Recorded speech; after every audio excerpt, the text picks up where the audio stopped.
6 o'clock. Good morning, live from the Circus Sports at the Main Kentucky Downs studio. I'm Justin Hawkins. The Vegas Golden Knights steal Game 1 of the Stanley Cup Final, beating the Hurricanes in Raleigh 5-4. Nikolai Ehlers scored 2 goals early to give the Canes a 2-0 lead, including the third fastest goal in Stanley Cup Final history at just 25 seconds into the game. But in the end, Tomas Hertl netted the game winner for Vegas with 3:24 to play in the third period, giving the Golden Knights the 1-0 series lead.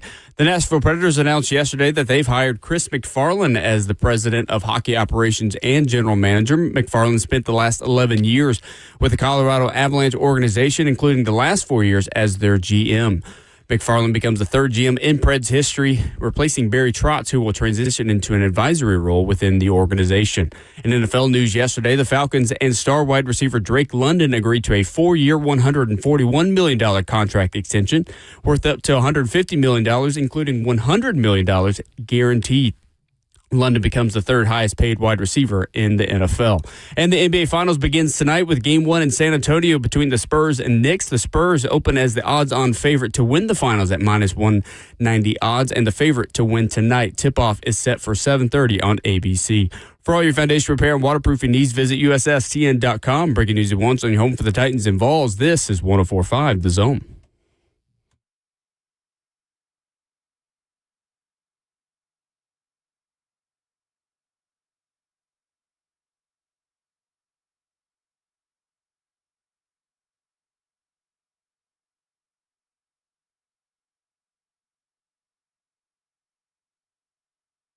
On a beautiful Wednesday morning in Music City, USA, this is Ramon and Will.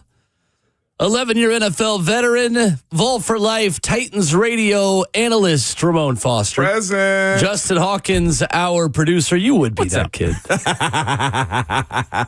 Myself, Will Bowling, 615-737-1045. How many teams could win the Super Bowl in the 2026-27 season? It's not 32. How many is it? We'll talk about that coming up in 20 minutes. Rhett Bryan joins the show a little early at 7:20. There is a big hearing today on the Protect College Sports Act, because that's always good when Congress gets involved. We'll talk about that. DJ Bienemy of ESPN covers the Houston Texans. He'll join us in hour number 3. And there is new reporting on the Vols quarterback battle. But is there really any new reporting on the Vols quarterback battle? We'll talk about that and tell you what we mean. 615-737-1045 on this gorgeous day in Nashville, Tennessee. Good morning. It is. Today is one of those days where if you have an afternoon gig, you're probably going to take off and just leave the office early. If you can get work done early on a day like today, like us in the mornings, then we're out of here. I'm a thoroughly enjoy this day. Before you put your headsets in and where you couldn't hear me because they're soundproof, I was like, it is a gorgeous day outside. I relish. Do you hear me? I enjoy. I thrive in nice days. And today's going to be one of those days. You said it was Wednesday, and I just feel like stealing already. You okay with that? What do you mean? Today is hump day. There you go. We're taking Johnny the Poet. It is Wednesday, right? I don't know. 3HL trying to beef with us, too. And it's Zeph trying to lead the charge. Of course it is. Yeah, of course it is. I'm telling you. What happened? Did they take something to the airwaves yesterday? I didn't listen. The Johnny the Poet thing yesterday, you know, when he came on and loved us more than he loved them. Great. They said I was trying to start some stuff. I'm like, no, it's just what he sounded like, man. Like he loved us more than he loved y'all. That's Sounds like they should start keeping their callers that are normal callers during their part of the day.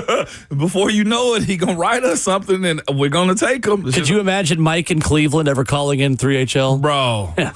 No. No. And even if he did, he wouldn't give them the horn that he blows on his 18-wheeler before he Because old Mike better not blow that horn, man. That's exactly right. I can see him calling because, like, breaking news might happen at like 2:55 or something like that. But I guarantee you 3HL wouldn't say go to Apple Music or Spotify and go download Spirit Bread. Would not. Would never. Would never know the name of his album, Spirit Bread, out here, man. Well, you getting it, and I love where you at today, man. I love where you at today. It's interesting that Joseph is the one leading the charge. I feel like I've been hearing a lot of Joseph recently during the offseason on 3HL. Too much, okay? I cannot wait to put him in the back of the plane somewhere. Do you hear me this fall? I cannot wait. Hey, Zeph, pipe it. Pipe it all the way down. Interesting. Okay. I told you too, man. Hawk got a big day coming up soon as well as far as his baby being delivered. We're We're 10 days away. 10 days away. Speaking of getting out of the 50, studio, man. I remember when I said 100. Getting out of the studio yesterday, I went straight to Brentwood Jewelry. Shout out. And Which I ring? got my wedding ring. Yours? Mm-hmm. Peyton's already, you settled on that She's had hers for a while, yeah. Big dog out here. That's all. She's had hers for a while. I did take those to get cleaned, though. Free ring cleaning. Shout out at Brentwood Jewelry, one of the many great services that they provide. Use that. Absolutely. And I put a ring on my left ring finger yesterday. Felt real in a good way. I'm excited. I'm excited. Very excited. There's a lot to do between now and next week. And I do say next week because there's a lot of stuff that I just want to get done by Sunday. Yeah. That way next week there's no work going on. It's just like basking in the sunshine, the glory of it being wedding week. That's what I'm talking about. A lot to do between now and Sunday, but we're getting there. I also, I went and picked up a suit yesterday. I told you some of my suits are just outdated. They were somewhere baggy, and some of them, I was just like, okay, I don't like the way this fit right here. Went out in the street tuxedo in Hendersonville, picked that up yesterday, man. I ended up, I went for a black one because I was just like, hey, I want to make sure I'm official going to Will's wedding. I usually, as of late, have been putting up, guys, listen to me, and parents, because here's a little pro tip for y'all, okay? You might think that, hey, Ramon gets everything custom. He's buying expensive stuff. If you've seen me as of lately in a sports jacket at any event, Will Hawk, guess where that sport jacket is from? Where's that? Men's Warehouse. You already told me, so you know. Yeah, I do. You think Men's Warehouse? That bad boy is from Old Navy. I love Old Navy. Dude, my 40 under 40, that jacket. From Old Navy, okay? At almost every event that I've been to as of late. So I said, go be an adult, Ramon, okay? You can't just show up to Will's wedding because it might be some of the most important people in Nashville at that thing, okay? Starting with Papa Bolin. I'm just going to start that one off properly, okay? I said, go be an adult and get you a suit. And I ended up getting me a black one. And I was just like, okay, this fits well. And I was like, you know what? Let's just do a blue one because I don't know what my wife wants to wear. So if she wants to coordinate with me, you got options. I got options. Okay. I got a navy blue one, and I got a black suit yesterday. I'm also setting myself up for something too. Okay. If you see me acting like Michael Scott at your wedding, trying to be in the wedding party, okay, just mind your business. There is one specific call out to the office in the day that I'm not going to. I'm not going to say what it is, but there is something that they do in the office that we may or may not be doing. So we'd welcome you. We'd make room for you. I'm walking. Listen, if I'm with the groomsmen, just mind your business, okay? I won't do that. I respect the day of matrimony 100%. So I am walking down first, and then I'm having all the groomsmen walk up, and I'm going to like dap all of them up as they get in line. And I could definitely see you being like, let me go dap up Will real quick. Let me walk up here with my boy real quick. We did place the table you were at in a very advantageous position to be right in the middle of the crowd and get the people going on the dance floor if they need to be helped to the dance floor. Listen, you and your brother, I imagine, will be very instrumental in helping people do that. You know what's going to happen with Savage and myself at the wedding, okay? As soon as the DJ say, we heading to the DJ booth. We're grabbing the mic. We're going to get everybody going. I know this is going to happen. We're going to need to actually prepare him for that. That's actually, I'm glad you mentioned that. I'm like, hey, the two tallest people there, one of them is 6'8", is going to need to have exclusive privileges to request whatever they want. It's gonna be unless it's on our no playlist, because we do have a very specific no playlist as well. Listen, this is just, I know what? She's not going to be playing Beyonce's Put a Ring on It no more, okay? That's true. Well, she can. Well, some weddings do play single ladies. They're like, all right, all the ladies on the dance floor are single, do the dance. And I don't know if we're going to be doing that, but the party is where it's at, though. Yeah, it's going to be really fun. I want it to feel like a house party from when I was in college. No doubt. In terms of the music and in terms of the overall, like we're not going to do as much of like the classic stuff. Yeah. Which we'll see how that is. We'll see how that lands, but basically the Titans radio. There's a Titans radio table and sleigh. Yeah. So He's us too. you guys are going to lead the party. He's us as well. You guys are going to lead the party. The Jagged Edge, What a Party At remix. Yeah, that one's a good one as well. Okay, I got chills thinking about this. Oh, somebody mentioned really this fun. shirt, this Dare shirt, Walmart. I'm out here just bargain shopping, okay? I'm close to thrift shopping like Bert does. Who is it, Bill Gates, who gets his clothes at Walmart? Is it? Nothing wrong with that. Quality's up now. We used to get joke for Wrangler clothes. You get good stuff. It is good stuff, deals. man. It's just what we are on a Wednesday, man. Welcome in. That's where we're at. We got sports to talk about because We do. somebody There's lots soon to is talk going to about. say, don't you guys talk about sports? So, Well, how about we start with hockey then? let's go. Chris McFarland, hired as the Nashville Predators general manager and president of hockey operations as they lure him away from Central Division rival Colorado. Chris McFarland has spent the last 11 seasons with the Avs. He will take over duties performed by Barry Trotz, who announced his retirement on February 2nd, who will also stay on with the Preds in an advisory role. The Avs were eliminated by Vegas in the Stanley Cup Western Conference Finals on May 26. Controlling owner Bill Haslam, that's still taking a lot of getting used to, saying yesterday, we conducted an exhaustive search and were able to meet with several very qualified and impressive candidates, but all along, we were hopeful to interview Chris. He turned out to be a perfect fit for us, just what we were looking for to lead our organization moving forward. So this broke that they were going to be allowed to interview him while we were on the air at the end of the show yesterday. And the question we brought up was why?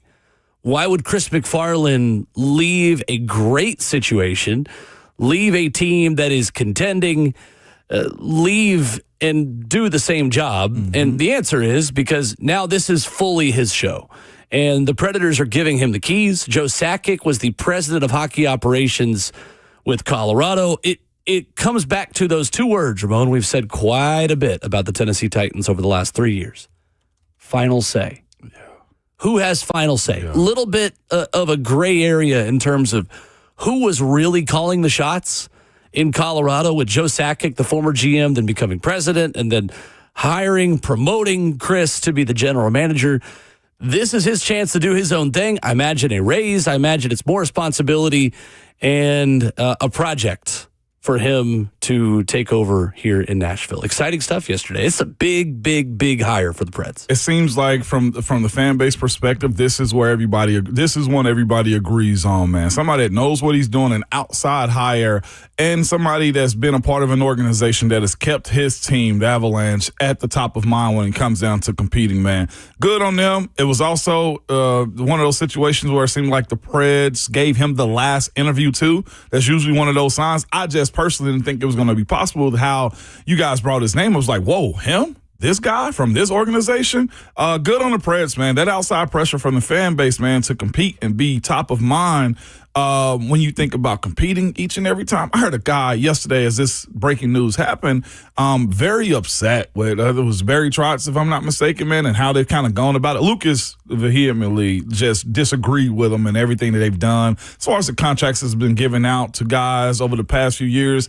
And it seems to me, and Hawk, I'm sure you have a good opinion on this one too. You're tired of the mundane side in which the Preds were operating year in and year out. Is that where you are? Yeah, I mean, speaking on the contract side of it, yeah, I mean, they gave UC Saros probably a wrong contract. You shouldn't have even given him one. Is kind of where it's starting. You brought in all these high caliber free agents like a Steven Stamkos and Brady Shea, Jonathan Marchessault, and they just haven't really panned out. I mean, you've seen Steven Stamkos have some success, but it hasn't really done anything for the organization. Now, Chris McFarland enters coming from Colorado, who's done nothing but ascend since, he's been in that organization for 11 years. They won the Stanley Cup a couple years ago. They President's Trophy winners this season.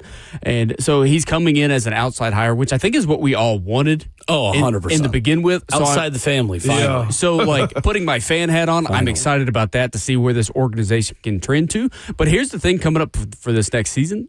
The Preds have $27 million in cap space. That's good. That is good. In hockey, that's good because an ton. average salary could be about $5 to $6 million. Okay. So if you you're have making plenty of room to spare here. If you're making, 8 figures, if you're over $10 million a year, then you are at the very top of the market for NHL So players. a good deal for them is about $2 to $6 million in that range right there. It's a good deal for hockey. Yep, Okay, 100%. I actually thought their numbers were higher. Nope, an average like fourth liner, third liner is going to see somewhere around that $1.5 to $3 million range.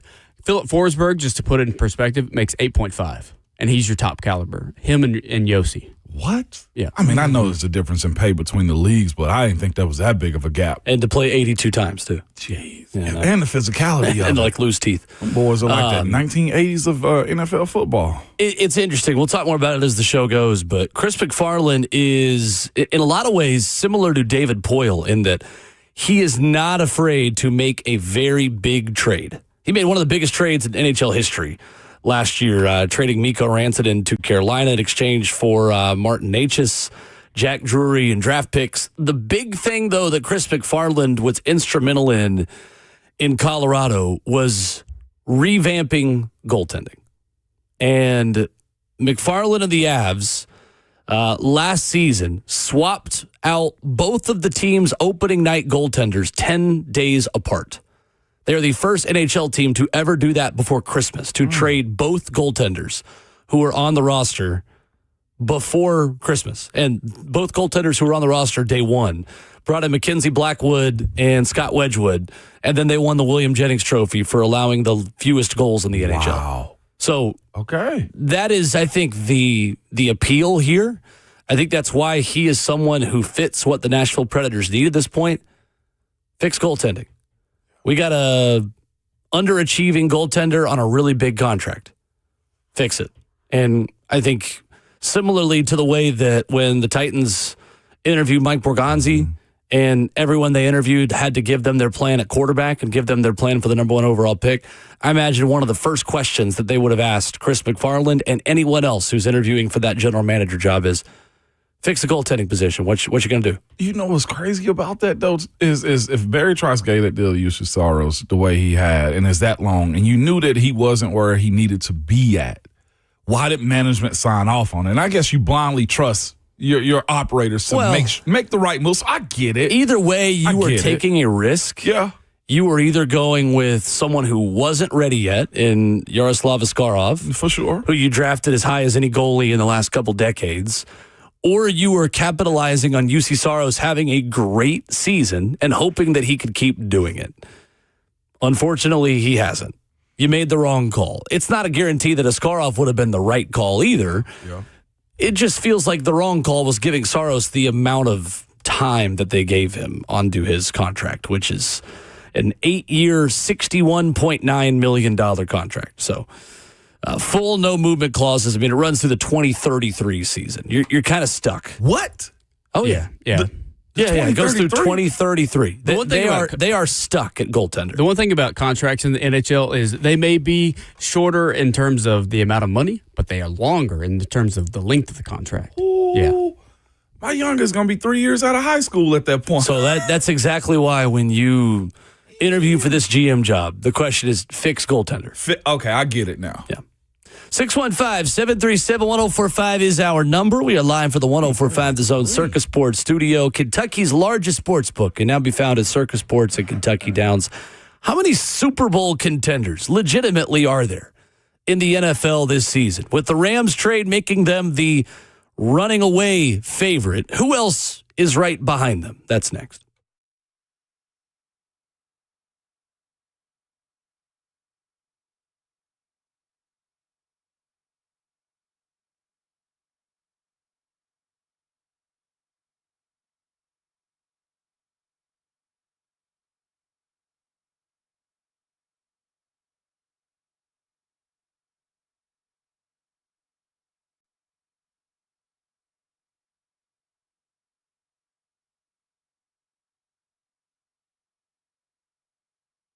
Genesis Diamonds takes financing rates all the way down to zero. And right now, only at Genesis, you can pay nothing down and get zero interest for 5 years on any purchase. A handcrafted Takori ring with GIA certified diamonds is only $100 a month. These are the deals that they're having right now. We're talking about wedding bands, colored bands, fashion necklaces, just $40 a month. Pick any item, pay zero down, and spread your payments over 5 years. Even the sales tax is included in this. How about that amazing $3,000 pair of diamond stud earrings? Just $50 a month. Luxury pre-owned Rolex watches are also included. While interest rates are still high everywhere else, Genesis is offering real interest rate relief, and you need to take advantage of this. 0.0 for 5 years, all the way to the year 2030. This makes everything else more affordable, and it's just the smartest way to buy as well. Don't miss this amazing offer. All natural and lab-grown diamonds are included now through June 30th at Genesis Diamonds. On approved credit, of course, so see store for details. But they're located in Green Hills and Cool Springs.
We know that the LA Rams are at the top of the list for Super Bowl contenders moving forward into the 2026 NFL season. But who else joins them as teams who could legitimately say they've got a shot to win the Super Bowl in SoFi Stadium in 2027? Ramon and Will continues. Ramon Foster, Will Boulding, streaming live at 104.5 The Zone TV, Facebook Live, YouTube, Twitter, or Twitch.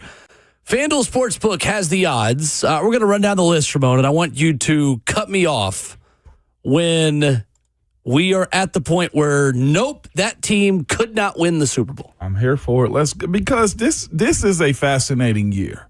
Teams have made power plays, I feel like, this offseason to set themselves up, or during last year as well. And wide receivers have gone. Teams lost centers like the Chicago Bears, who I'm questioning a little bit.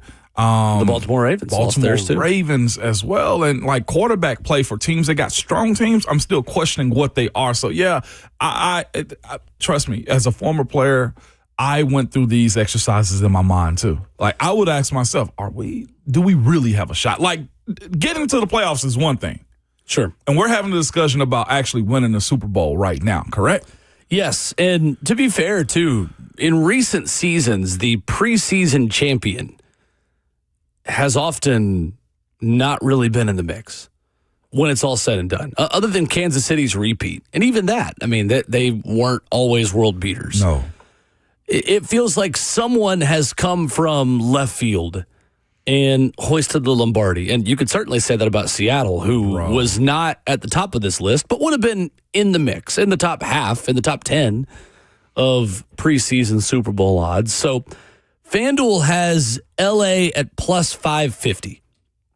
They are the only team under plus 1,000 odds to win the Super Bowl. Plus 550 is pretty remarkable in terms of you or the field on who could win the Super Bowl. So that's number one. Mm-hmm. Bills, definitely a Super Bowl contender. Yes. Second best odds at plus 1,000. Mm-hmm. Check. Seahawks, plus 1,100. Check. They just showed us they could do it. I know they've got some changes on that team. Obviously, Kenneth Walker is not there anymore, but it's still the Seahawks. It is. It's still that same defense for the most part. So we'll check them. Baltimore Ravens, plus 1,100. On my own personal list, Super Bowl contender. They were down the list for me, and that's no Baltimore hate at all. They were a little bit down. Don't do that. I did call in that Buck them show yesterday and clown Burt for a little bit though too. He was talking about just a little bit of Baltimore. little bit of hate. This city loves you for your Baltimore hate because this city has always hated Baltimore. No doubt about it. But Baltimore makes the list. I'm good with that one. New England Patriots for sure. If you're one game away from winning the Super Bowl, and then you add A.J. Brown, is that just consideration?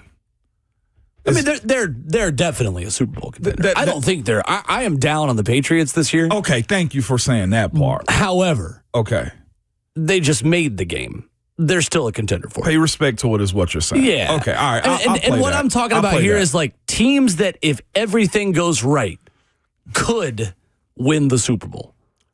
Like, I'm not going to predict New England to win the Super Bowl, but if everything goes right, Drake May takes another step forward. A.J. Brown wants to play football and isn't reading philosophy books on the sideline. Mike Vrabel doesn't have any more scandals. And insiders stay away. Then this can be a Super Bowl team for sure. Yeah. Okay. L.A. Chargers are at plus 1,600. I would put the Chargers in Super Bowl contender range. They're in range. They could win it. Basically, what we're trying to do is say, out of this list of teams, one of them will win the Super Bowl. Okay. I don't think the Chargers are going to win the Super Bowl, but I wouldn't want them off my list. They got a real good squad. I'm talking about they have to stay healthy on their offensive line. Their quarterback has to stay healthy as well. And just ravaged by O-line injuries yes, last year. No doubt about 100%. it. Yes. Kansas City Chiefs. I think as long as Patrick Mahomes is there within reason, they are still a Super Bowl contender. It's disrespectful not to have them in this conversation. They've kind of reloaded a little bit this offseason, and they still could add Tyreek Hill, who's just floating out there in the free agency ether. They got some age concerns at one, health for Patrick Mahomes, which I think he'll be fine, but age for the playmakers. Wide receivers are always going to be a question for them. And also the age concern as far as their offensive line with the tackles, where your guys grow up as well, too. Like, that's where I'm at with them. So, yeah, they're in the conversation because of Patrick. We did the same thing we did with Tom Brady. Long as Brady's in it, they got a shot. We did the same thing with Peyton Manning. I feel that it's okay to give Patrick Mahomes that respect. This list, though, is getting real tight now, though, I will say. That is 7 teams. 7. That we have as legitimate Super Bowl contenders. We're going in order of FanDuel's odds. Chiefs are plus 1,600, tied with the Patriots and Chargers for odds to win the Super Bowl. 49ers are plus 1,700. Hold up. 49ers are plus. I'm saying 49ers are definitely on the list. I don't have any doubt about that one. You don't? No. I don't know if I feel that strong about it because of the offense or because of the defense. Yes. Okay. They've been knocking on the door for so long. I think they are a Super Bowl contender. They also had a lot of injuries last year. They did have a lot, but they of do injuries. every year. They do. Clearly with that magnetic system. And look how they look where they Substation. went last year, managing those injuries. What is Brandon Ayuk? And they thrived without Ayuk last year as well. They lost. They lost Juwan, which again, Juwan is a role player, and I'm sure they got a supplemental piece for him in this conversation. They got one of the best running backs. Young quarterback is also as good as you need him to be. Brock Purdy. He's as good as you need him to be. I just want to know where the rest of their explosion is coming from because I feel like this is a year in which Christian McCaffrey was good enough and he carried the ball a ton. The number 33 overall pick, DeJon Stribling from Ole Miss. And they brought in Mike Evans. They did bring in Mike. And Christian Kirk. Christian Kirk, okay, I'll deal with. Okay, but as far as Mike Evans and his ability to be healthy out there, which injuries have been a part of his as of late, and on top of that, he's an aging wide receiver. Like, how explosive are you expecting him to be week in and week out? If they stay healthy, and Kittle's coming off the Achilles. Again, this is the exercise though, because if everything goes right and they do stay healthy for once, they are absolutely a Super Bowl contender. Like 100%. I don't know if I believe that one. They didn't make my list. What else do they need to show you? The fact that they can win against the Rams, I'll start there with them. The biggest roadblock that they have is the Rams and then the Seahawks as well. Like, I don't know they'll compete, but I just think those two teams are way stronger than anything that they have going on right now. The offense schematically can trick you, can get you along, but I don't think they're strong enough to come out the NFC West as the division winner. Not even close to They split with the Rams last year. Including week 5, where they were healthy. They were the healthy team, and they beat the Rams. In overtime, 26-23. In OT, I think the Rams sweep them this year in the NFC West as far as strength of this team. Okay. No doubt about it. Myles Garrett would be all over Brock Purdy. I'm putting them on my list. You got them on your list? Super Bowl contenders for sure. They didn't make mine, and it's a team that you hadn't mentioned yet I thought would have been way higher. Lions are plus 1,800. That's the next team. Is that the one you're thinking of? No. Okay. My list is cut off what the 49ers is at. But there's a team when I saw the list. Yes, I got one more team that's not mentioned yet. I would put the Lions on my list as well. Wow. Good bounce back year for them there. Eagles plus 1,900. They are asking Jalen Hurts to do a lot of different things and probably go under center this upcoming season. No A.J. Brown. Eagles on your list? No, they're not. For that reason you just mentioned. The Jalen Hurts component of this is going to be a ton when it boils down to will they shrink their offensive game? I don't think they're on my list. I think that's where I start to cut it off. You cut it off. But I do have a couple more teams who have worse odds who are going to be on my list. Okay, same. 2 of them specifically. I've got 2 more teams who I think are Super Bowl contenders. Mm-hmm. And they're both tied at plus 2,200 odds to win the Super Bowl. The Denver Broncos and the Houston Texans. Yes. Both of them. Yes. I'm high on the Texans again this year. Why are they considered so low on this list to me? I don't know if I would put the Texans up there. You wouldn't? Their defense, sure. Oh, my God. Their offense? Offensively, they've drafted weapons for them. They have a lot left to be desired after last season. C.J. Stroud still needs to prove it. He had one good season. I agree. And look what he did last year. I'd expect a bounce back from him because this is a money year for him as far as the fifth-year option goes, as far as the contract goes, too. He has to, I think, fall in line. They've remade their offensive line, we're going to have which is a big part of it. DJ Bieniemy on later today anyway, and we'll have these types of conversations with him from the Houston Chronicle and ESPN, if I'm not mistaken. ESPN. From ESPN. Yeah, just ESPN. We'll speak to him, who's tweeting out, if you hadn't followed him on Twitter, he's tweeting out practice notes that they're going through right now in Houston as they go through their OTAs. But I got those two teams you said at the bottom of this list higher on my own personal list. Okay. Houston and Denver. So teams who are Super Bowl contenders, if we're cutting it off there, that means no Bengals, Packers, Cowboys, who are tied at plus 2,200 odds, which the fact that the Cowboys are that high is kind of insane to me. You know why? It's just suckers giving up money at that point in time. Is. Yeah, it is. It definitely is. Okay, thank you. Jags are plus 2,500. I thought the Bears would be a little higher. Plus 2,700. Remade offensive line for them, but in a bad way because they lost their center. Yeah.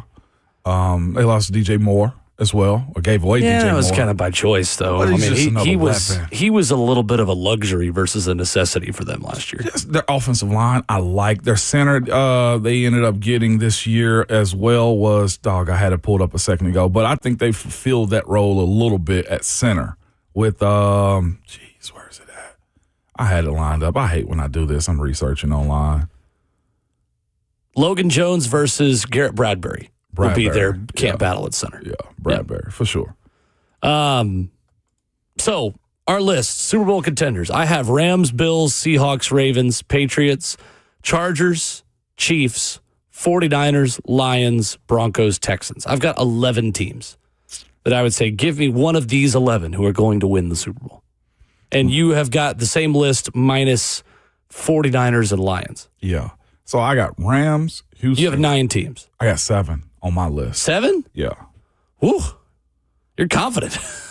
That's not a very big list of teams that can win the Super Bowl. The reality of it is, I think when you look at these squads, the defenses have to check the box more than almost anything else. So the quarterbacks are going to carry them, but these defenses that I have picked out, I think carry their teams more, aside from Kansas City, because I don't know what that defense is going to look like. My own personal list, aside from the betting odds list, is, to be quite honest with you, almost in this order. Rams. Maybe I'm too high on what I think Houston defense is, and I'm wanting to lean in the fact that offense for Houston may get better because the young wide receiver should grow up a little bit more. He'll get Tank Dell back this year, maybe, from that horrendous injury that he went through, and CJ has to take the public embarrassment that, hey, you're the one that's holding them back. You don't get an opportunity to walk off the field like he did in Pittsburgh and say bye-bye anymore. Sir, you better fall in line the way I look at this one. Their defense is so good. CJ Stroud has to just not screw it up. Like who did it last year? Sam Darnold. No, and Jalen Hurts the year before. Jalen Hurts did. Jalen Hurts had a run game and an elite defense and elite offensive line and made plays when he needed to. But yes, he did. You saw what happened last season when you asked Jalen Hurts to have to go make the plays and win you a football game. He can't consistently do it. Back of a milk carton. He can. He just doesn't consistently do it, in my opinion. Very gun shy in the pocket when it comes down to making those superstar plays. I agree with it. And I get why AJ wanted out because of those reasons right there. Right. The short list that I have. Okay. Rams, Houston, Buffalo, Denver, Baltimore, Seattle, and Kansas City. Okay. Who did I leave out from your list? You had... I don't know. Okay. I just named a lot of teams. My bad. We did a lot of teams. You're right about that one. But that's who I think have a real shot. I think the only differences are I have the 49ers, Lions, and... I think just 49ers, Lions, right? Yeah. I don't have Niners and Lions on it. You're right. So that's a separator right there between our own personal list. The Lions, are they going to benefit from a fourth place schedule this year? That's the way it's kind of leading up to. They had a bad year last year. Yeah, I don't know. Golf's due, and it's the year that you're not supposed to win is the year that you end up winning in. Penei Sewell's at left tackle. Blake Miller, the rookie, expected to be at right.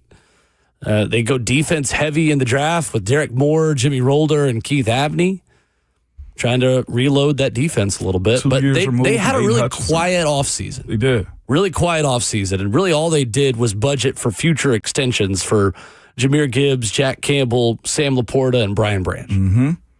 So they've got an interesting offseason ahead and an interesting season ahead because it feels like the window is starting to close ever so slightly on Detroit.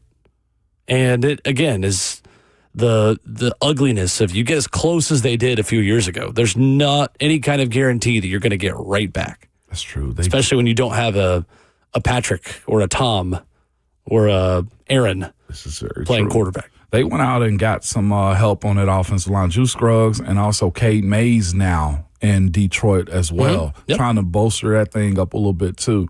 Isaiah Pacheco should be a nice compliment to their run game as well. Looked like he's running in denim jeans. Because David Montgomery is a Texan. Yes, he is. Traded him away this offseason. So good squad. Tight end is good. O-line is good. And Jared Goff is going to have a lot on his shoulders this year. 615-737-1045. A.J. Brown made headlines by something he said yesterday. I'm sure that'll shock you. You'll hear it coming up next.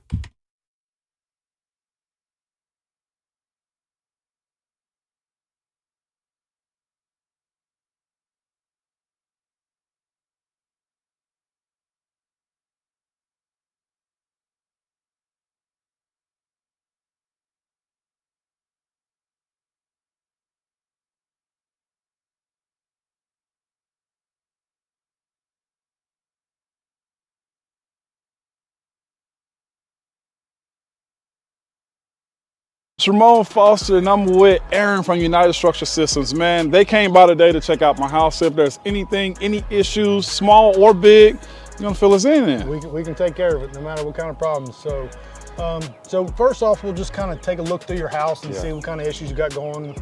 You know, cracks in the brick, cracks in the drywall, weird spots in the floor, doors sticking, windows not opening properly. Once we identify those areas, we're going to do a thorough inspection around the outside, make sure there's no issues going on with that. And then once we look over it, we'll talk about what's going on, and hopefully we ain't got no issues, and then we'll go from there. Let's go. Let's go.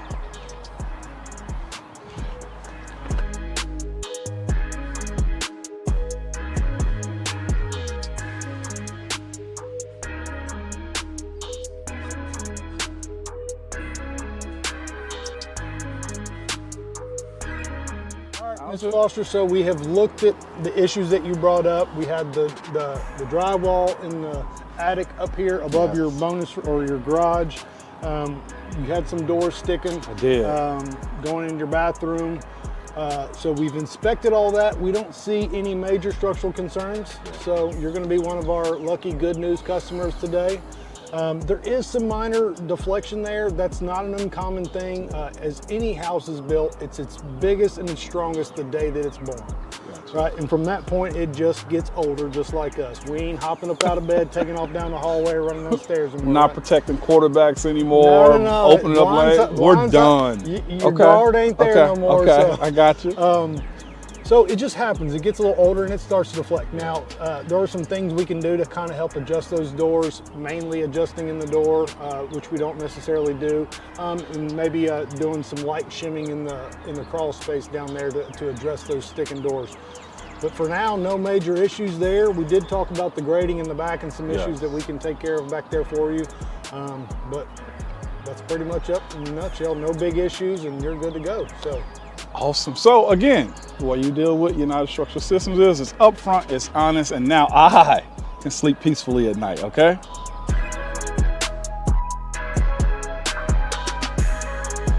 This is a different court, Blair. Same result, Slay. Oh, okay, Blair. See, that's Tyler Tanner. See, Tyler Tanner's in the house now. Let's see what you got. Jerry's out, Blair. Blair, come on. Okay, Blair, just come sit down. Come on, Blair, stop. You're going to get hurt. Blair, get off the court. That's enough. What's the verdict, Blair? The courtroom is where I play ball. Boy, Durham, injury law, and that ain't got no roof. The guaranteed offer is the simplest, least stressful way to sell your home. You go to our website, you fill out a quick form, we set an appointment, we bring you an all-cash offer. Literally, there's no lockbox on the front of your house, there's no showings, we pay all cash, we close in as little as 21 days, stress-free. We've helped thousands of homeowners just like you sell your home the hassle-free way with the guaranteed offer from Mark Spain Real Estate.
Wrapping up hour one on Ramon and Will.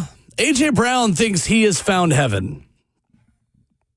So we're playing Kane Brown this morning. He thinks it's in New England. It's interesting. He does know he just won the Super Bowl, right? Like very recent. A.J. Brown speaking yesterday to New England reporters for the first time.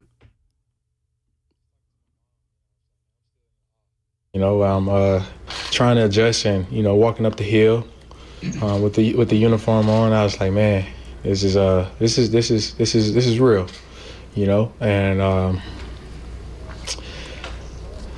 caught myself one point in practice, wasn't paying attention because I was like, dang, I'm a Patriot, and just trying to take it all in as much as I can. Obviously, I got back to work quickly, but it's levels to it, and like I said, I'm enjoying it. It's obviously I know this ain't heaven, but it's close to it. Okay. See how long that lasts. Oh, for new Patriots wide receiver A.J. Brown. You know what? If this is what happened, this sounds like, I'm happy for A.J. I'm ecstatic for him. I will not black cloud his moment, because if he truly was miserable and by winning a Super Bowl and also being Pro Bowl in Philadelphia, and this is what it takes to get him into a second wave of his career to where he can go get his numbers, know that he's wide receiver number one, because I do feel like Devontae Smith played a part in the reps that he was getting taken away from him. Goddard as well, and you look at Saquon too. Like, I get it. He's the guy. What I would say about being the guy is this: a lot of weight comes with that. And AJ's got to answer the call every single week. So whatever he's feeling right now, I think it's important for him to express that to, one, the New England media, who will not care, not even a little bit, if it goes downhill for them as a team. And also to Drake May. Like, Drake, do you have a number you have for me? Say Drake. Yeah, say Drake. I heard you like him one. I heard you like one. This is AJ's number, if I'm not mistaken. But my point of it is this: their relationship needs to be very much symbiotic. Like, they have to be on the same page each and every week. I remember playing with the guy who's really good at, like, Hines Ward. And Hines, he would be in a position to where within, like, the first 5 plays of the game, he got to get the ball. Like, and your quarterback got to make that a point. Has to make that an emphasis if you're the guy like that. And AJ's at a point to where they've told him, they've traded and given away first-round draft pick for him, and have told him, you're our son in this one. Keep this same feeling throughout the season, because the season is tough. That division he's playing is not going to be an easy one defensively for him to get over and not be frustrated by. He and Drake May got to be in the same spot every single week, and AJ's got to also stay healthy in this one too. I'm happy for him if this is what happened. It sounds like heaven on earth in New England in that cold. Hell no. Yeah, no shot. No shot. They do have joint practices with the Eagles and a preseason game this preseason. No, they don't. Yes, they do. No, they do not. Can you imagine the defensive players that can try to knock his head off? Oh, there's no doubt. I know it's got to be a clean practice. It's got to be a clean practice. But there is no way AJ's going to be allowed to cook that day. So Jordan Mailata, the left tackle for the Philadelphia Eagles, was asked about this at OTA practice yesterday, and he said, I think this is more of it sounds terrible, but like, thank God it's over. It was a slow pain of just, is he in, is he out? We didn't really know, and that really wasn't our focus as a team, our team, especially on offense. We can move on now. I think most of us that have been here the last 6 weeks, we have moved on just from we have enough to worry about. It's true. The distractions. Nobody want to deal with this. The game is already hard week to week. That's why I'm saying about, like, AJ, I'm not going to black cloud his day that he's had in heaven in New England and Foxborough. But, brother, you can't carry that attitude up there because you did all you can to get out of Philadelphia. That New England Patriots, that media is not as nice as you think it's going to be either. Trust me, one of my best friends got rolled out of town, Gerard Mayo, with how they absolutely love. He was a darling when he went there. He was he was Defensive Rookie of the Year for the New England Patriots. He better produce is all I'm saying. And Jordan Mailata saying that, too, for me, I'm glad he kind of spoke up, because for as much praise as AJ is getting going to New England and saying how much he likes being in that place, those guys that he left were miserable, and it's clear that they were too. And those type of distractions, man, have you crashing and burning as a team. Because, again, he being upset on the sideline, like that reading the book stuff was cool. It was cute. Nobody wants that because everybody else in the locker room got an answer for that. I don't know if I'd be admitting publicly that you were zoned out in the middle of practice, too. Like, I know it's introductory press conference, and everybody wins the introductory press conference within reason. Yeah. Unless you have crazy eyes like Adam Gase. Like, it's not that deep. But also, I don't know if I'd be admitting that anymore. So who's checking AJ? That's the other part, though, too. Mike Vrabel. Clearly, they have that kind of relationship. Is Mike Vrabel still the same Mike Vrabel that coached him in Tennessee? Nope.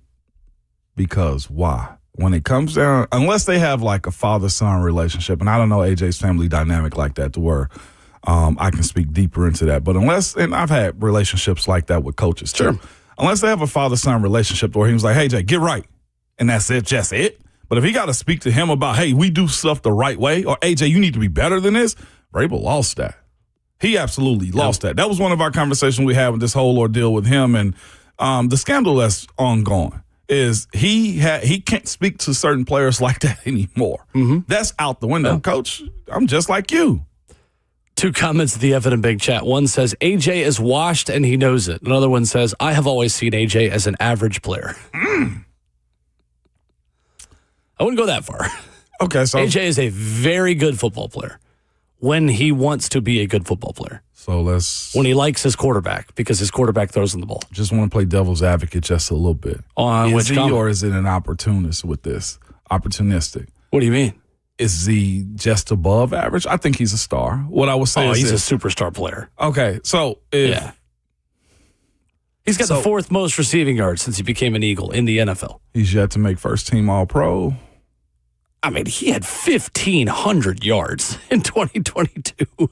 He has 4 straight seasons of 1,000 yards and over 120 targets in 3 out of those 4. 78 for 1,003, 7 touchdowns. And that was when he and his quarterback, quote unquote, drifted apart. Let's just play this game. If that's what you look like when you're drifting apart with your quarterback, then I think that he still has a lot left in the tank. He's still getting outshined by 2 or 3, maybe even 4 wide receivers in the league, though, too. Okay. That's superstar status. But if only 3 or 4 guys are outshining you, then you're doing pretty dang good. But to say that he's the best in the world, All-Pro signifies that. I didn't call him the best in the world. I said he's a superstar. So I'm just saying when it comes he's down not Jamar Chase. Okay. But he's a superstar. That's not what you have to be a superstar. You don't have to be Jamar Chase. I mean, but like eventually you eclipse not washed. that. Like, no, he's not washed, but like eventually what I'm getting at is like you eclipse those guys. Like the idea of Jamar Chase and Justin Jefferson competing at a certain point in time, like that's the back and forth that I think we're all looking at when we're saying elite, like high level. Like JSN, Puka Nacua. I mean, there are plenty of superstar wide receivers in the NFL last year. Does he, so of that list, is he 4 or is he 5? I don't know. I just said he was a superstar. Okay. All right. I'm just looking at the guys that have made the accolade of making them a Hall of Famer. How many superstar receivers are there? Jackson Smith and Jigba's definitely one. Jamar Chase, Justin Jefferson, Puka Nacua, A.J. Brown. So he's 5. I mean, again, I'm not ranking. I'm just I'd say Devontae Adams is still probably a superstar wide receiver. Is Waddle a superstar? Is he in the same boat as Waddle? I wouldn't say Bottom of tier 1. Probably.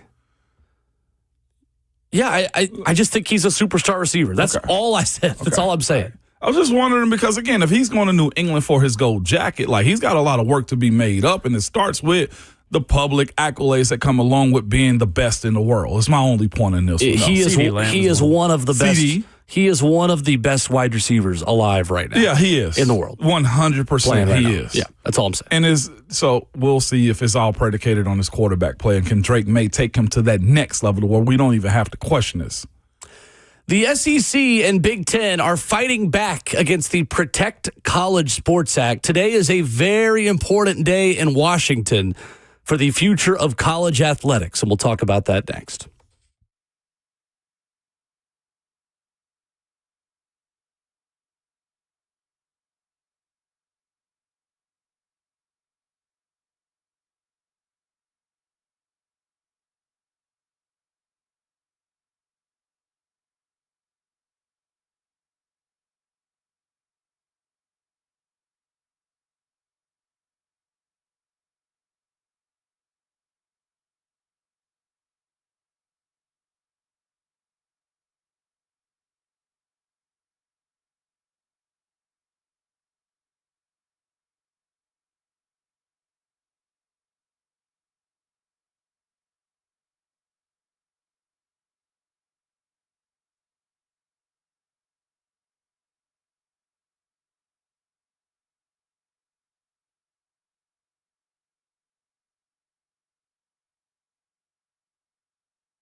7:03. Good morning, live from the Circus Sports at the Mid-Kentucky Downs studio. I'm Justin Hawkins. The Vegas Golden Knights steal Game 1 of the Stanley Cup Final on Tuesday night, beating the Hurricanes in Raleigh 5-4. Nikolai Ehlers scored 2 goals early to give the Hurricanes a 2-0 lead, including the third fastest goal in Stanley Cup Final history at just 25 seconds into the game. But in the end, Tomas Hertl netted the game winner for Vegas with 3:24 to play in the third period, giving the Golden Knights the 1-0 series lead. The Nashville Predators announced yesterday that they've hired Chris McFarland as president of hockey operations and general manager. McFarland spent the last 11 years with the Colorado Avalanche, including the last 4 years as their general manager. McFarland becomes the third GM in Predators history, replacing Barry Trotz, who will now transition into an advisory role within the organization. In NFL news yesterday, the Falcons and star wide receiver Drake London agreed to a 4-year, $141 million contract extension worth up to $150 million. It includes $100 million in guarantees. London becomes the third highest paid wide receiver in the NFL. And the NBA Finals begins tonight with Game 1 in San Antonio between the Spurs and Knicks. The Spurs are the odds-on favorite to win the finals at -190, and the favorite to win tonight. Tip-off is set for 7:30 on ABC. For all your foundation repair and waterproofing needs, visit USSTN.com. Breaking news at once on your home for the Titans and Vols. This is 104.5 The Zone.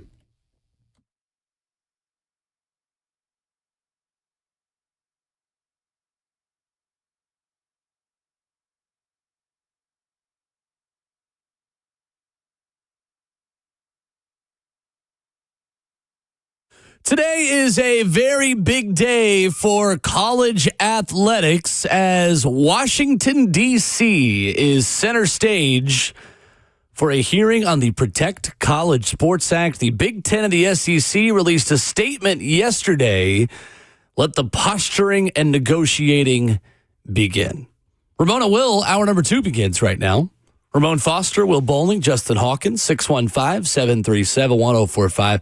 Before we get to the stuff on the hearing, did you guys see the Madden cover athlete was just announced? No, I missed out. All right, man. we're going to take guesses. Who do we think it is?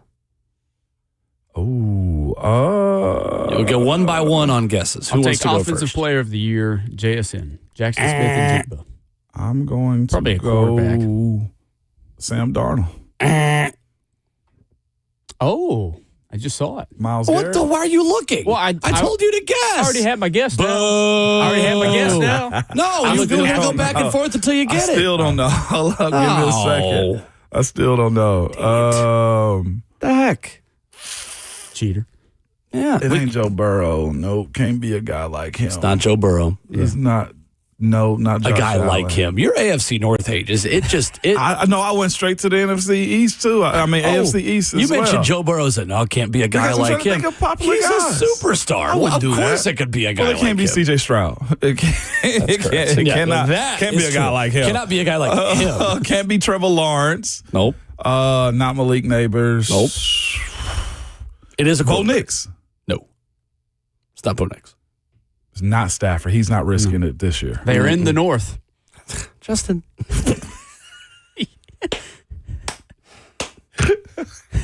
I'm thinking of people in the North.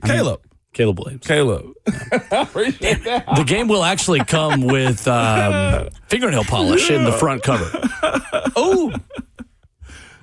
What's wrong with you? It's for mental health awareness, man. Oh, well, no, I'm not denigrating it. I'm not saying it's a bad thing. It's just saying you come with a coupon and go get you some. It's the full I experience. cannot remember the last time. Well, heck, my new Xbox doesn't even have a disc driver. There is. I can't be right because there is no cover because nobody actually buys video game discs anymore. That's not something that happens. They don't. It's all digital now. Yeah, everything's digital. Everything's video game digital. systems. They make them now without a place to put a disc. This is true. Yeah, you just download it, and then with fast internet, you can have the game what's in the like point of the 30 cover? minutes. What's the point of the cover? Well, you still for your see it on just the for your on app. a game. The recognition. Yeah. That's what you get. They would do numbers if they did like physical copies of Madden or NCAA and just have autograph signings with the athletes. Probably Like, still do. They probably just do posters and give you a gift card so you can go download the game. Okay. Yeah. Well, if we're on the same timeline still as Caleb Williams here locally, that means Madden 28 will be Cam Ward. Oh, yeah. Number 1 overall pick 2 years ago. 100%. Yeah. That'd be huge. Hey, would you want him to take it considering Why not? the curse? Curses aren't real. Vince had it. Curses aren't real. Curses aren't real. There's plenty of reasons Bad why Vince Young circumstances. didn't work out as the quarterback of the Titans, and him being on Madden is not one of them. It's not one of them. If I could influence the impact of a sporting event or a player's career by something that I said or did, then there would be more championships for my teams in my lifetime. If external factors really mattered, then, You want to hear one of the most egregious Madden cover athletes I thought at the time? Peyton Hillis. Yes. Yeah. Yes. Again, How did AFC you North know? hate. You have now worked in. No. You have now worked in casual hate for all three AFC North teams, and it's 7:08 in the morning. I want that on the record. We talked about Super Bowl contenders. You go Baltimore. He was like, and you go, well, I kind of like. And then, all right, that was number one. You doubted Baltimore being a Super Bowl contender. And then we were talking about cover athletes that, well, it can't be a guy like Joe Burrow. There's your But I Bengals gave hate. Jamar Chase a And lot then of now, love. you know who the craziest guy ever is to make the Madden cover? That the Browns guy. So, no. Ramona's hit for the cycle in like the third inning. I was looking him up so quickly. I was like, who is this Third inning. big running back, man? I just couldn't understand the You just got your triple. You I actually did. no. You know what? Criticizing the Browns is hitting a single. Criticizing the Bengals is a little bit harder because they're not relevant enough to really have a Triple is strong feeling about. Baltimore. Yeah, the triple is Baltimore. No doubt about it. No, but I just couldn't understand the Peyton Hillis one. Although I would say he was a monster on the game, though, Yeah, too. he was pretty good. And he was good in pretty real good. life as well. I don't want to say that in this. And I say that as just, you don't see. Players that are good in real life who shouldn't be on the Madden cover. Yeah, that's facts. I'll give you that. I bought Madden last year and I thought I'd play it a lot to like did. prep for broadcasts. You did. I played it one time. This thing at the time. Like I legitimately mean, I opened the game and played it one time, and it was the week of the Bucs preseason game, and I did not open the game Hey, after that. I'll tell you this. So I don't think I'll be buying it again this the year. revenue sharing component of my retirement benefit, appreciate Yeah, you. you're welcome. You're welcome. The SEC and Big Ten released a joint statement against the Protect College Sports Act yesterday, citing critical issues with the bill. So there is a hearing that is going to happen today on Washington. Nick Saban is going to be there. His comments will be interesting. It's said to begin at 8 o'clock. So as we do get updates on this, we'll let you know what they are saying and what the different things that come out of this entail. They will also have Notre Dame AD Pete Bavacqua there, Pac-12 Commissioner Teresa Gould, and former West Virginia and Ohio State President Gordon Gee. Utah Edge Lance Holtzclaw also on the list. So the SEC and Big Ten say that the bill leaves critical issues unresolved. It does not meaningfully preempt the patchwork of state laws or provide the protections needed to make and enforce consistent rules.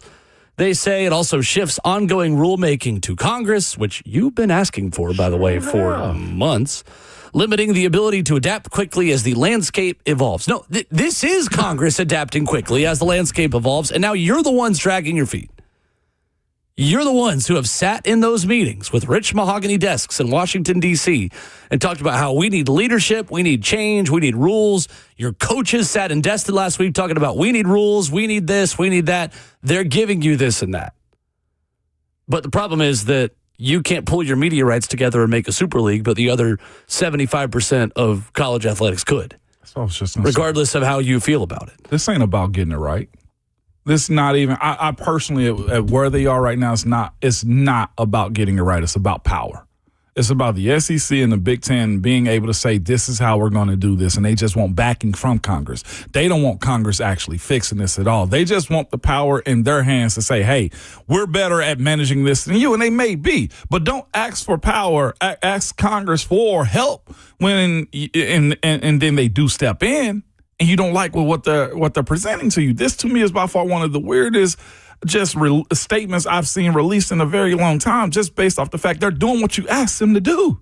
They're trying to fix it. They're trying to put parameters and guidelines around this game, and you guys still aren't happy with it. Well, it doesn't. It's critical issues unresolved.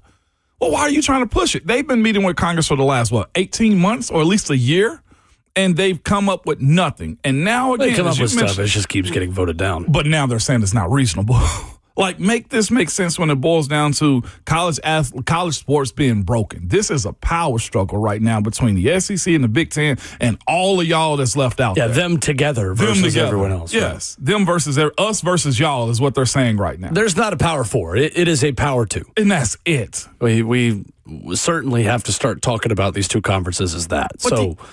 Does the power 2 win here, or do they not have enough influence to dictate what actually happens within this? Because I agree. Paul Feinbaum said something on his show yesterday. It was like, this is a moronic, I'm paraphrasing, but he essentially said it's a moronic decision going forward with this and rushing this before you actually get SEC and Big Ten approval.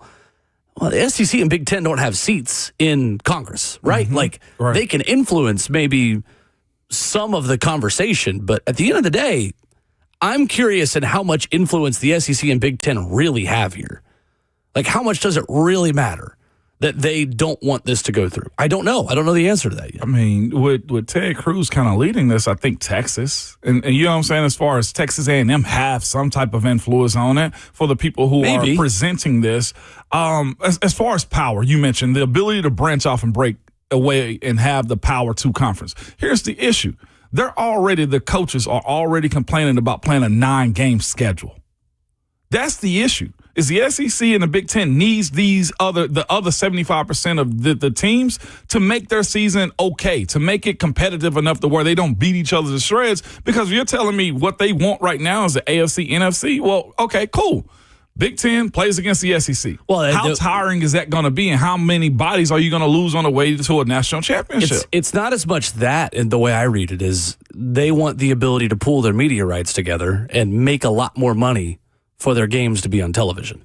Wow. And this would not allow them the ability to do that. It would not even a little bit. And you know what? At this point, I hope it doesn't go in their favor. Like, it bothers me so much that as good as college football is right now, they're trying to find ways to really disrupt this. And it's all based upon them fattening their pockets more than anything else. Yeah, we'll do the revenue sharing with the athletes. Shut up. Nobody want to hear that, man. This is about these schools and ADs getting as much money and bread as they possibly can for their conferences. And that's where it's always been at. It's just now they're just saying, oh, we're playing the athletes. We're trying to consider their health and well-being. Stop paying these dumbass buyouts for the coaches. And maybe you would have a little bit of money that's left over. That's true. That is certainly true. So, sorry for cussing. I got to stop that. No, well, I mean, you're not wrong. It's just, you're not wrong.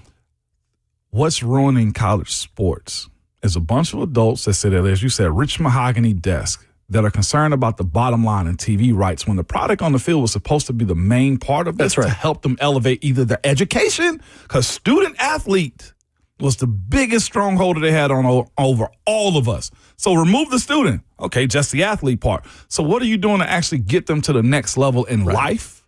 Right. Or something else. The SEC runs a commercial, not just winners in sports, winners in life. I'll stop that now. Or even, what a concept.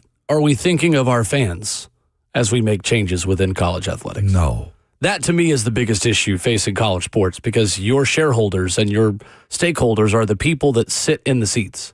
And you are consistently making decisions that make their fandom more expensive, more challenging, more difficult, while making yourself richer and making the rich mahogany on your desk a little bit richer. A little bit darker, ain't it? It's a bunch of university presidents making athletic decisions who aren't athletic people, but making them for university bottom lines. That is the number one problem facing college athletics, in my opinion. That's the biggest part right there. Rhett Bryan joins us coming up next. We will go around the AFC West as we continue to preview every single division in the league. Get his thoughts on some of the big NFL news this week as well, coming up next.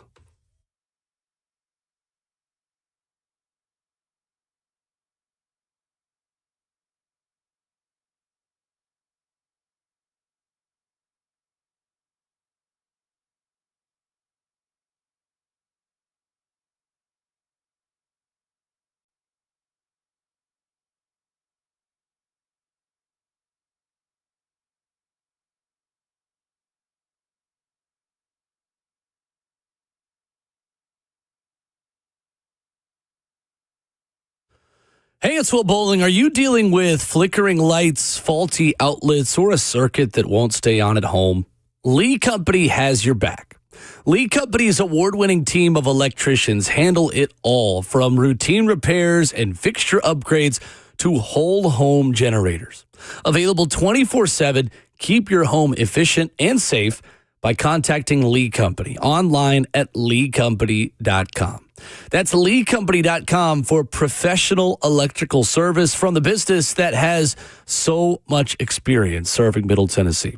Lee Company's been trusted since 1944. That gives them over 80 years of experience. They're available 24/7 with 16 community locations in Tennessee, Kentucky, and Alabama. The home maintenance, repairs, plumbing, heating, cooling, electrical systems. Make sure that your home has everything working the way that it's supposed to by heading online to leecompany.com. That's Lee Company, all you need. Foundation repair is nothing to wait on, and now you don't have to. Right now, USS is offering 24 months with no interest until the end of June. So fix it now and pay later. So when you start noticing cracks in the wall, uneven floors, or driveways sinking and separating, it's more than a home issue. It's a peace of mind issue. And that's why who you choose for foundation repair and concrete leveling really matters. I trust United Structural Systems because they've been doing it the right way since 1994 right here in Tennessee. USS doesn't believe in quick fixes or scare tactics at all. They take the time to inspect, explain what's happening, and walk you through real proven solutions that are built to last. Whether your home needs foundation stabilization, crawl space repair, or concrete leveling for sinking sidewalks, patios, or driveways, USS uses engineered systems designed for long-term performance, not those temporary patches that'll continue to leak or continue to shift on you at all. From the initial inspection to the final repair, USS, they will listen to you, they will educate you like they did with me, and deliver results that you can trust so you feel confident your home is safe today and protected for the future. With decades of experience and thousands of homes repaired, you can trust United Structural Systems here today and here to stay. You can learn more or schedule your inspection the same way I did by heading over to USSTN.com. That's USSTN.com. Credit card interest rates are now over 29%. Most people are only making minimum payments, so they're getting nowhere. What's up? It's Will Bowling. Many homeowners don't realize you can use the equity in your home, easily access hundreds of thousands in cash. With Loan Pronto's Rapid Equity Loan, you could pay off your credit cards, that existing HELOC, your car loans, or get money for that home improvement project. And one client, she's got $100,000 approved and saved over $1,500 a month. Here's the best part. With Loan Pronto, you can do it all from your phone. With zero out of pocket, no hard credit pull up front, no appraisal, no long drawn out bank process, and no touching your first mortgage. Rates are at near 3-year lows, so act now. Go to loanpronto.com, see how much you can get in about 60 seconds. That's Loan Pronto with 2,800 5-star Google reviews. Call 615-499-5780 or visit loanpronto.com. Call them at 615-499-5780 or online at loanpronto.com. Equal housing lender, NMLS 1661781, NMLS consumeraccess.org.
Hour number 2 on your Wednesday morning edition of Ramon and Will. Ramon Foster, Will Bowling.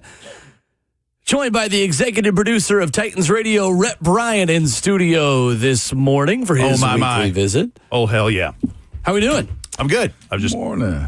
singing along there, too. Okay. It's great. I was waiting for some harmony right there. Oh, my. Oh, hell yeah. Fantastic. Absolutely fantastic. Tom Petty. Yeah, it's still hard to believe he's gone. Like, he was legit. He was legit. Yeah, oh, yeah. Last Dance with Mary Jane. That's some good stuff. He had a lot of good stuff in that window, but he had stuff in like 3 different decades that charted. Imagine being Mary Jane, though. It's just like, y'all know that's about me. I think Mary Jane might not have been a woman. I thought about that as I said it. I thought about that. You think she might have been Mary Jo Warner? I think she may have been from California. Last name Colorado. Warner, first name Mary. I think Mary Jane. You know what? I know her birthday. Yeah. Her birthday was April 20th. Was it really? Yeah. You know a street name they call a Chiba back in the day. Nickname Purple, last name Kush. She was Mary Hayes is what they call her. That's right. I thought I said as soon as I said this. Rhett said 3 decades. This is 1970. He probably parted with Rick James, is what you tell him. Oh, because he also was in love with Mary Jane. Well, in that era, and his protege group was the Mary Jane Girls. Wow. In that era, there are so many lyrics and so many songs that make references. That Tom Petty song was the 90s. That was early 90s there. Listen, well, he probably kicked it with Snoop Dogg and Dr. Dre as they were sipping on gin and juice, too. There you go. Damn, what a hellified gangster lean. Maybe even, gave him the name for the Chronic. Who knows? Whoa, hey. Who knows? Right. You know what? By the way, I think kids are on their way to school right now. Chronic. No, school's out for summer. That's another Alice Cooper Time song. to learn street terms. Chronic. That album's what? 30 years old now? 1993. Yeah, so it's 33. Yeah, 33. Yeah. That song, that album still plays. I remember when it dropped, and boy, my grandmama was livid. We was playing that thing in her house. Sure. I get it. But it still stands. So raw. 33 years later, 92. it still stands. 92. Seriously. December 15th. So, 1992.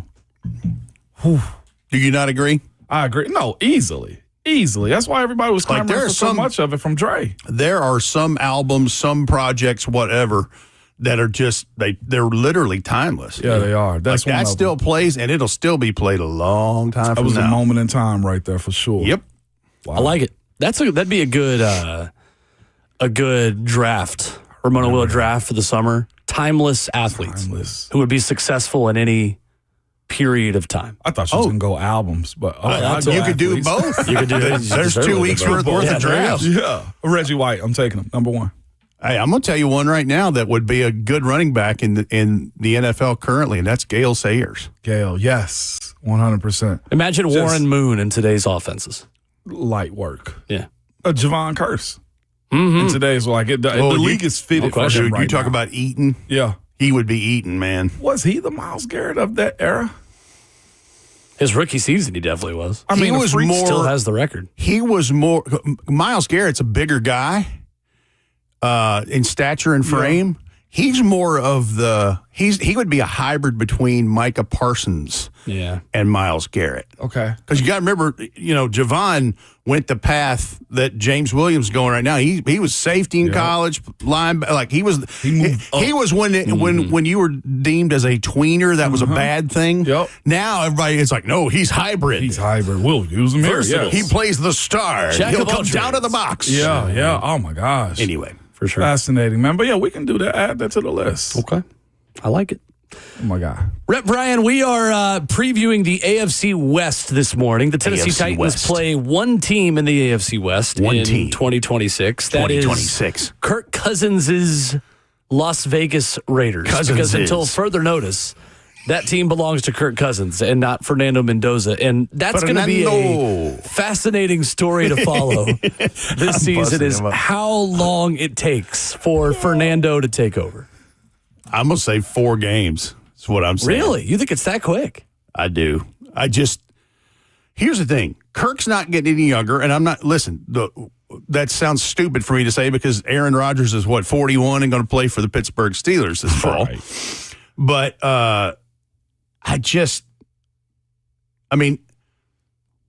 let's think about it. What did he do last year in Atlanta?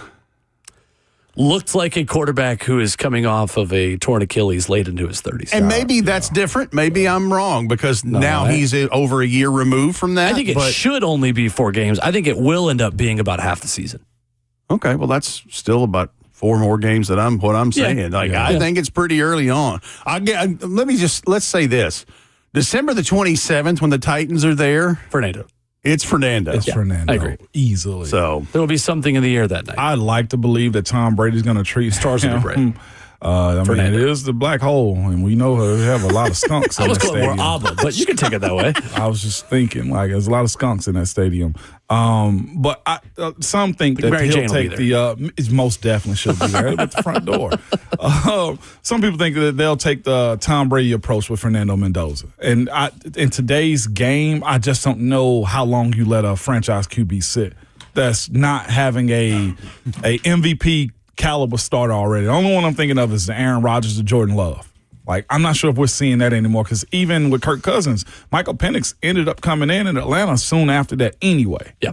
They can lie to us all they want to, but it's usually not going to last too long. Just depends on what Tom Brady's opinion is as the guy in charge.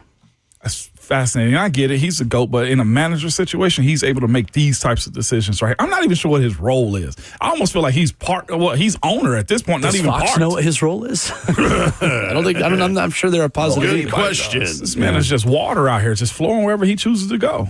So the Raiders were 3-14 last year, 32nd in the league in total offense. They had 20 touchdowns in the air and 19 interceptions in the air, and they have remade Geno is the roster and remade the offense. New York. That's right. Yeah, he is. And they're coming here week 1. So Kirk Cousins, we mentioned, fully guaranteed 1-year, $20 million deal with incentives. Could be much more. Running back, I'm just looking at what they added in free agency. Running back Connor Hayward, 2-year, $55 million. Jalen Naylor, a 3-year, $35.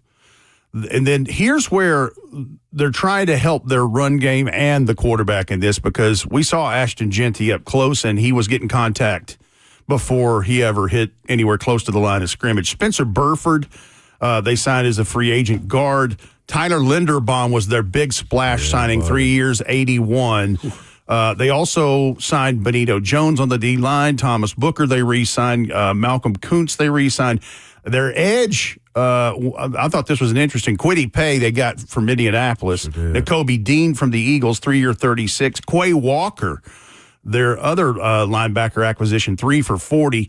Taron Johnson, they traded for with Buffalo. Cornerback Eric Stokes re-signed, 3 years, $30 million. And then they signed a new kicker, Matt Gay, there. So there's those things. And then let's look at the draft. We mentioned Mendoza. Traden Stukes, the big long safety. They picked in the second round at 38. Kieron Crawford, a guy I liked, an edge pass rusher from Auburn in round 3, pick 67. They had a second third-round pick at pick 91. Trey Zune the third. He probably is an interior offensive lineman, probably a center. He had some center snaps. They took Jermod McCoy, the corner. And a lot of people are like, wow, how in the world did he get to pick 101? I think that's a value pick just because of where they took it. Mike Washington Jr., who lit it up at the Combine. I like him. Running back Arkansas at 122 in round 4. Safety Dalton Johnson. Hezekiah Masses, the corner from Cal, who is a nice prospect in round 5. And then a wide receiver from Oregon, Malik Benson. The big question mark for them, Will and Ramon, is what is the targets for said quarterback, whether it is either Kirk Cousins or Fernando Mendoza, because Trey Tucker, who had some moments last year where he was, had a spark or two in a couple of games. Jalen Naylor, a free agent. Jack Besh, they drafted a couple of years ago. Dante Thornton. That's good. Thank you. Yep. Mac recognizes.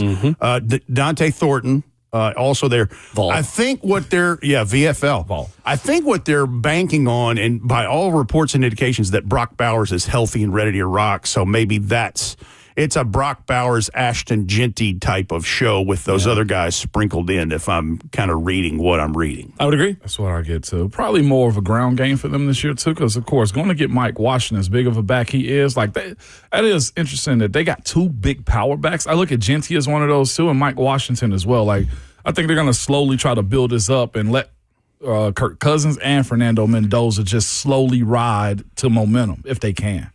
And one of the best things you can do to help your quarterback is to have a great catching tight end. They have, who's coming off of a dinged-up year, and then that dual threat running back. But here's a difference. Mike Washington, dude, he's got home run speed. He can run. He does. And that's no slight to Ashton Genty. Ashton Genty and he are two different frame size. They're power backs, but it's tall, too. Yeah, I was going to say Mike Washington's kind of a different animal there.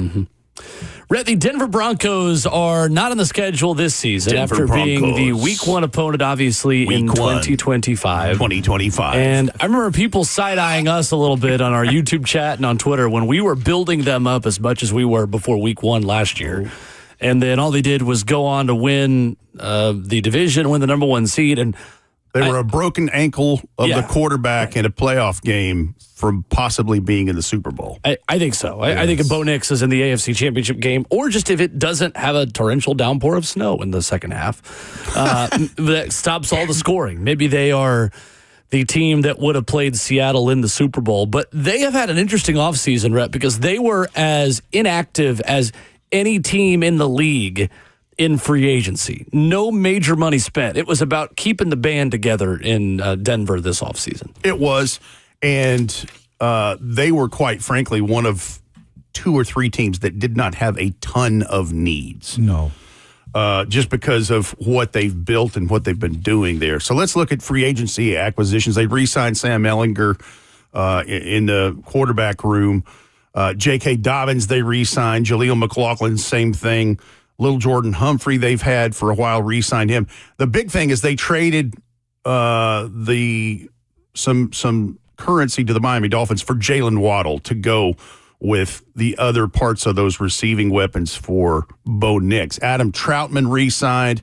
Linebacker Alex Singleton re-signed a 2-year deal. Justin Sternad, also a 3-year deal, re-signed to keep him in the building, to keep that going.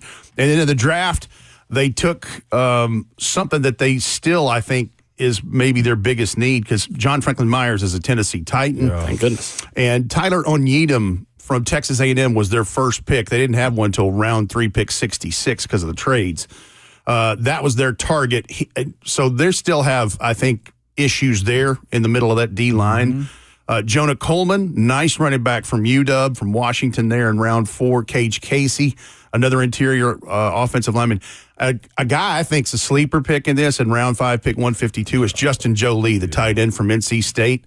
That's a perfect place for him to land in this. And another guy that don't sleep on this one either, because that Denver defense seems to cultivate linebackers. And Red Murdoch, the linebacker from Buffalo, I really like that guy coming out. And, this guy was setting and breaking a lot of Khalil Mack's records at Buffalo. And I know people are like, Rhett, that's a small school, and he was a big fish in a little pond. I get it, but, we know who Khalil Mack was. We know him, don't we? I'm not saying that Red Murdoch is Khalil Mack, but don't sleep on that guy. Broke the NCAA record for most forced fumbles in college football history with 17. Man, it's a ball during his time at the University. GPS to the ball, as Mac would say. There you go. He knows how to find it. He knows how to put his face in the briar patch. Yes. That team is just so complete, though, for the most part. When you look at it does not have a whole lot of. The biggest thing right now is Bo Nix needs to be upright and healthy and rolling. Yep. The rest, I think, is okay. Like I said, the interior defensive line is the one place where you're going, okay, let's see what that is. But everything else, and you saw what they did. I mean, they're actively doing some little things. They gave Patrick Surtain a $5 million raise yesterday. Up to another 5 for Pro Bowl or All-Pro, which he'll make. Which he's done every. Just from saying. He just plug, play. He got a $10 million bonus. Basically. He is him because his dad was him. Yes, he was there with Shador last year. Yes, he was. This is strong. Okay. Pretty crazy. What's wrong with you? Coming up with Rhett Bryan, 2 more teams in the AFC West as we continue this offseason and talk about all 32 in studio after this.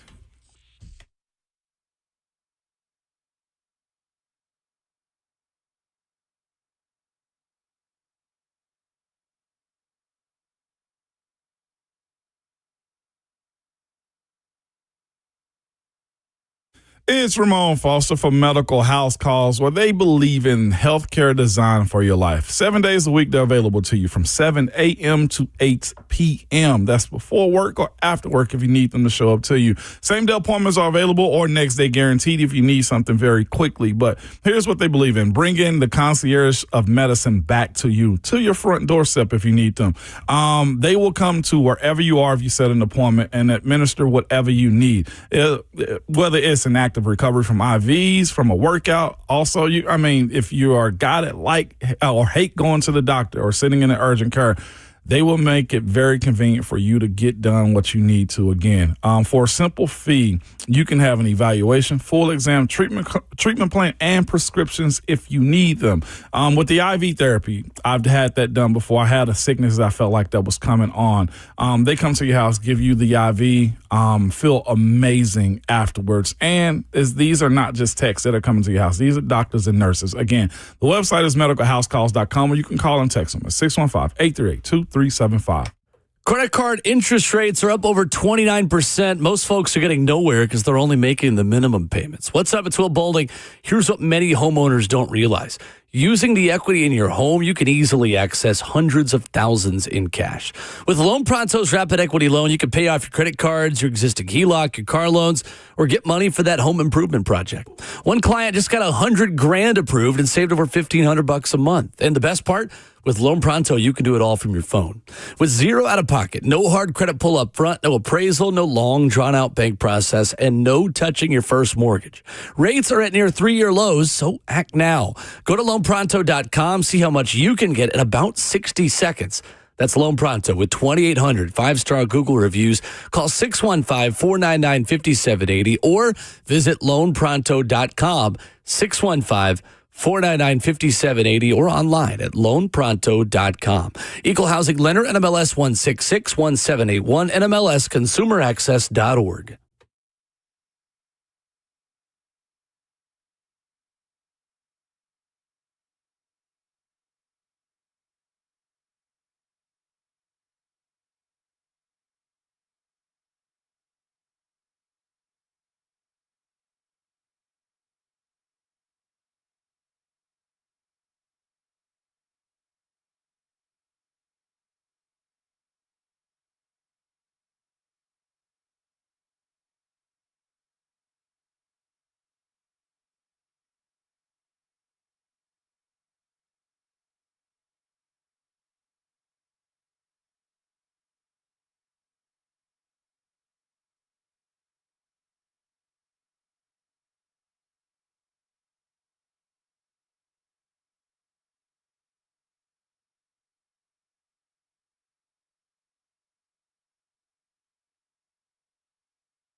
Wrapping up the first half of the show on Ramon and Will. Rhett Bryan in studio, Ramon Foster, Will Bowling, with two more teams to talk about their off seasons in the AFC West. Rhett Bryan, the Tennessee Titans beat the Kansas City Chiefs in 2025, one of Kansas City's 11 losses, which makes 31 other fan bases really upset, he says with the utmost sarcasm. A team that still might be waiting on Tyreek Hill to run it back in Kansas City colors. But for now, a team that has added a lot of defensive help through the 2026 NFL Draft. Yeah, so let's, I'll start with that since you led that way. Mansur Delane, cornerback, LSU. That was their 6th overall pick. And, I mean, that's the guy they say is, he's one of those that's kind of a chess player himself back there. And the secondary needed help. Did. So did up front work with the defense. They took Peter Woods from Clemson at 29. Edge pass rusher R. Mason Thomas, pick 40. Because the thing is, that night we were doing the draft stuff pick by pick. That was one of the things they needed was some help for George Karlaftis and Chris Jones. And R. Mason Thomas checks that box. Yes, he does. Jaden Canaday, the cornerback from Oregon in round 5, 109. Here's one that's interesting now because they got Kenneth Walker, Super Bowl. Was he Super Bowl MVP? Yes. Yeah. Yes. Arlington High School. Got him. Memphis. Okay, good. Yeah. They got him in free agency. That was a big signing because, they had Isaiah Pacheco left. And anyway, they needed a back. So Emmett Johnson from Nebraska, they picked at 161. I like that selection. He's a bigger back, big thick back. He had a good bit of fanfare going into the draft too. I think some thought he'd go sooner than he did as well. Yes, he was very productive at Nebraska. Yes, he was. So you talked about when setting that up, talking about the Tyreek Hill effect and what they get there because. If you look at one of their Achilles heels in 2025, the yards after catch is part of that need. The Chiefs, 5.8 yards after catch, were the 4th best in the NFL. Their 8 yards after catch over expected across the entire season was the worst in the NFL. Mahomes threw more deep than he had since 2020. So anyway, what did they do in the draft? They took, and this is people like, Rhett, what are you winding up to? Cyrus Allen, the wide receiver from Cincinnati, 5'11", 180, route runner supreme. Like, this guy's good. His career numbers at Cincinnati, 137 catches, 2,221 yards, 22 touchdowns, 3rd in FBS last year with 13 receiving touchdowns. Now, I know he's a rook. I get it. But I think that's what they're trying to address with some youth there until they figure out, is it Tyreek Hill or whatever. Let's look at what else they did in free agency here. A lot. Yeah. Okay, here we go. They have Justin Fields to back up. The famous Emari DeMercado from the Arizona game with the Titans in, what was that, week 3 or 4, whatever it was. Kenneth Walker, I mentioned. Tyquan Thornton re-signed at wide receiver. Travis Kelce re-signed 3 years, 54. That's probably a 1-year deal if we're thinking about it. Kyrie's Tonga at defensive line up front. That's an important signing for them. That's some stuff they needed there. Safety Alohi Gilman signed a 3-year, $24 million because they had a couple of safeties leave in free agency. Matt Araiza, they re-signed as their punter. So they did a lot of stuff there, and they're just what I've called this is a soft reset for them, just because of aging players, contracts, whatever. Because we've seen over the last couple of off seasons where Patrick Mahomes has restructured to kick the can down the road to kind of free up some money to do what they need to do. Interesting team. Yes, it is. Entering the season, for sure. And then the LA Chargers, Rhett, at 11-6, the other team in this division, all about protecting Justin Herbert, something that they were unable to do last season. It crushed them in the playoffs. But when healthy, they don't have a bad offensive line. It's just that no one was really healthy on that offensive line last season. And let's look at what they did in free agency to start. First of all, Trey Lance re-signs to back up Justin Herbert. I like this signing here as one of the running backs in rotation. Keaton Mitchell, the former Raven. Yep. 2-year, $9.25. Charlie Kolar they signed. David Njoku they signed. So there's weapons for his disposal. They re-signed Trevor Penning at tackle. They signed a guard, Coyote Swazika, I guess is how that is. I just looked at that. Cole Strange, 2 years, $13 million. Tyler Biadasz, the center. That was one of their bigger deals up front. 3 years, $30. Trey Pipkins re-signed, guy that's played all over that line. Tier Tart re-signed. He's had a nice run there. I think he got his right at the end of the season. 3 year, 37.5. Yeah. Khalil Mack re-signed on a 1 year deal. The old head in the room. Derwin James just got the bag, and deservedly so. So, I mean, they've done some things along the defense in there. One of the things that was still is in question with them on the offense, yes, obviously it starts with the protection of Justin Herbert, but creating space downfield for Justin Herbert, because you got to realize, Keenan Allen is way on up there. Is he still with the Chargers? He's not. That's what I thought. He moved on. Mike Williams, same thing.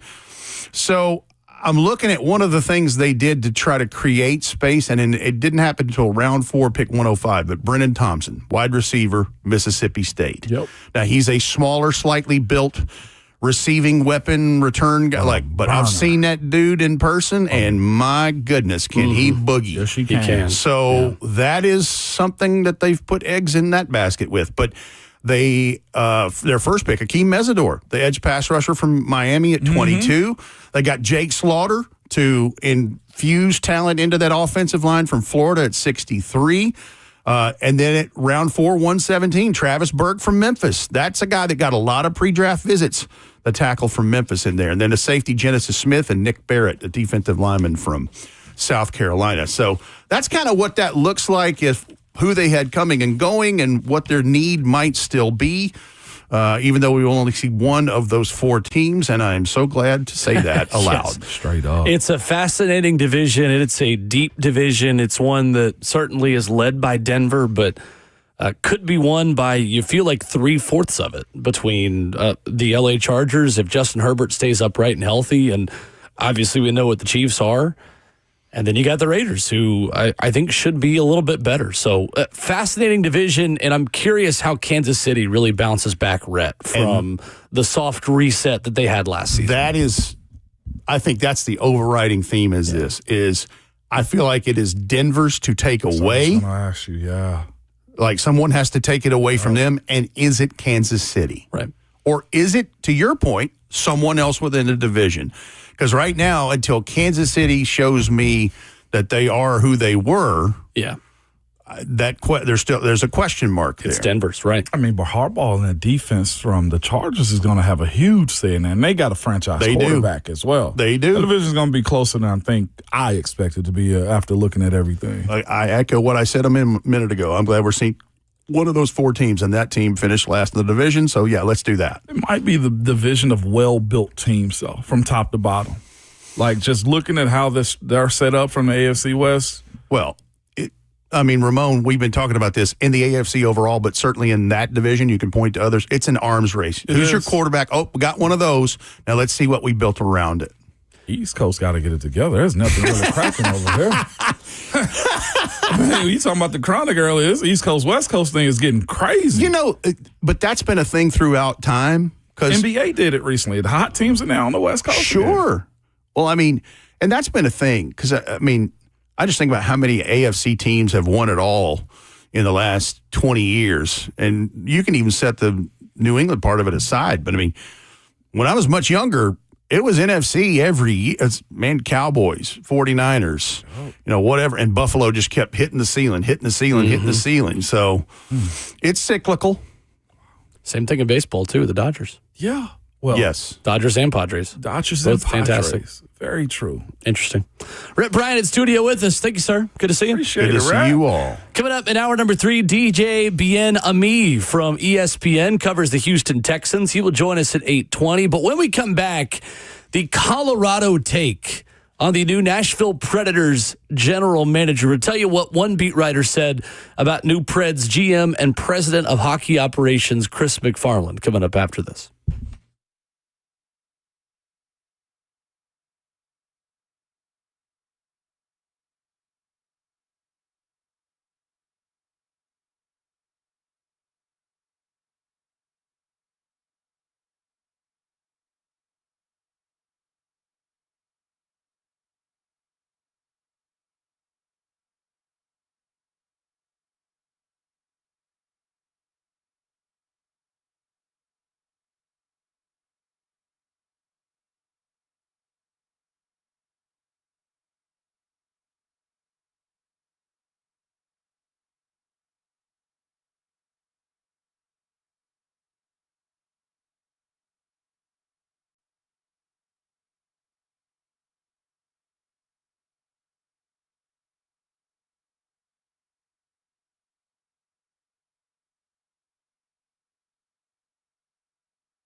8:02. Good morning, live from the Circus Sports at the Mid-Kentucky Downs studio. I'm Justin Hawkins. The Vegas Golden Knights stole Game 1 of the Stanley Cup Final Tuesday night, beating the Carolina Hurricanes in Raleigh 5-4. Nikolai Ehlers scored 2 goals, giving the Canes the early 2-0 lead, including the third fastest goal in Stanley Cup history by Ehlers at just 25 seconds into the game. But in the end, Tomas Hertl netted the game winner for Vegas with 3:24 to play in the third period to give the Golden Knights the 1-0 series lead. The Nashville Predators announced yesterday that they have hired Chris McFarland as the president of hockey operations and general manager. McFarland spent the last 11 years with the Colorado Avalanche organization, including the last 4 years as their general manager. McFarland becomes the third GM in Predators history, replacing Barry Trotz, who will now transition into an advisory role within the Predators organization. And the NBA Finals, it starts tonight with Game 1 in San Antonio between the Spurs and Knicks. The Spurs are the odds-on favorite to win the finals at -190 odds, and the favorite to win tonight with tip-off set for 7:30 on ABC. For all your foundation repair and waterproofing needs, visit USSTN.com. Breaking news at once on your home for the Titans and Vols. This is 104.5 The Zone.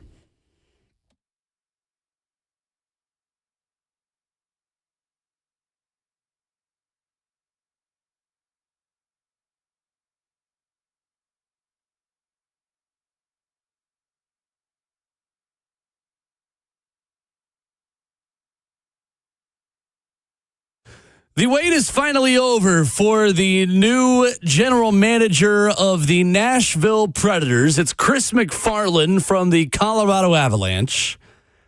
And the Preds made a big time, as Michael Scott would say, coup, people. It's coup. You don't actually say the P. I obviously know that. So what now for the Nashville Predators now that they finally had the guy in charge? Hour number 3 of Ramon and Will on your radios, on your smart devices, on your 104.5 The Zone app, and Zone TV, Facebook Live, YouTube, Twitter, or Twitch. Evan Rawal is a beat writer covering the Colorado Avalanche. Had this to say on Twitter yesterday, Ramon. Nashville found the right guy to rebuild their team, in my opinion. Losing Chris McFarland stings for the Avs, but interested to see where this goes. He was instrumental in helping turn this franchise around a decade ago, and the Stanley Cup win, obviously, that happened before he was made GM in 2022. Worked hand in hand with President of Hockey Operations Joe Sakic. He doesn't have a perfect track record as GM. No one does. The assets used to try and fix the second center hole stick out. One of the smartest guys in hockey, though. Guess we'll see if anyone else from the Avs ends up in Nashville. What questions do you have about the Chris McFarland hiring? Clearly how he's going to fix goalie. That and how long of a turnover, or how long till the turnover actually happens. That, to me, I think is when you make these types of changes, the fan base wants to see how quickly they can start winning and seeing the change take place. That is always the case. What is his guys? What is his types? Does he change the DNA of what the Predators are currently, too? I think that plays a huge part in the guy coming in with this much control and also playing GM as well as what types of players are there. That was one of the main questions we had about the Titans restructure, right? With Mike Berganza, who's his types of players? Will they go out and grab these dudes? Like, that's where I think the first signs of change needs to start at when it boils down to this big of a change. Because this is an outsider. Somebody that's not attached to it, have no emotional attachment to the city at all. Never worked for the Nashville Predators. Couldn't care less about the last Stanley Cup race. Has never done fang fingers when a power play begins. You know what I'm saying? You don't like the fang fingers? I didn't say that. I just said he's never done them. Yeah, I'm good with fang fingers. I'll try to catch you right I there. do think a lot of the Predators traditions, as we've discussed, need to be refreshed and updated. I'm a little tired of Smashville, but, you know, it's okay. I just think it's a bit. I don't know if a lot of people share that sentiment. It's a bit overdone.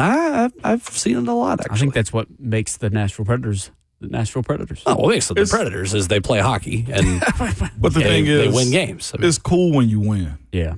And you have something to brag about. That's the only thing about nicknames. Like, I can't call you Big Dog if you lose at everything. You little dog at that point. On the UC Saros front, he received his big contract extension in the summer of 2024. That spawned off of 7 straight seasons of greater than a 90% save percentage and 3 straight seasons greater than 30 wins. Since that, he's had an .896 save percentage, and then last season at 8.94. So he's fallen under that mark, and he's had 20 wins and 28 wins. So he's not living up to that contract, and I can see them, looking for trade options, looking for finding a way to void out that contract. I don't know for sure what kind of no trade clause he's got. I've got to look into that. But Saros, yeah, full no movement clause. Yeah. Wow. So the only way that he can get traded is if he waives whatever team he wants to go to. So I just looked this up. I'll give you guys answer the first question I have. In the NFL, they'll say, screw it, we'll just cut you. We'll find a reason why. But I looked up, NHL contracts are fully guaranteed for the agreed upon amount. Yeah. So he could go home and they still pay him if that's the case. Per Michael Gallagher said this in July of 2024. Saros has a no-move clause in the first 6 years of his new contract. He has a 15-team no-trade list in the last 2 years. So much can change for the 15 teams that he doesn't want to go to, unless it's just location. It's the only thing I think of, because the team that's super bad right now could be good. Like, he can say, yeah, I want to go to Carolina, but Carolina could be trash by the time that he wants to be traded. Waive it. Well, yeah, that's that part of it, too. I just never saw a contract structured and say, hey, I'd much rather not go to these teams. It is. That's what the NHL does. Yeah. Yeah. Right. Expect a lot of trades. Mm-hmm. That's the thing on Chris McFarland. He's going to make a lot of moves. He made a major move last year, sending Mikko Rantanen to Carolina, who, of course, is in the Stanley Cup final. Carolina right now in exchange for Martin Necas, Jack Drury, and draft picks. Necas had a 100-point season this past year. That was a hit. He was up for the Jim Gregory Award this year, as announced on May 12th, after assembling an Avs squad that led hockey and points with a franchise record 121 points. Reaching the Western Conference Final, they were swept by Vegas.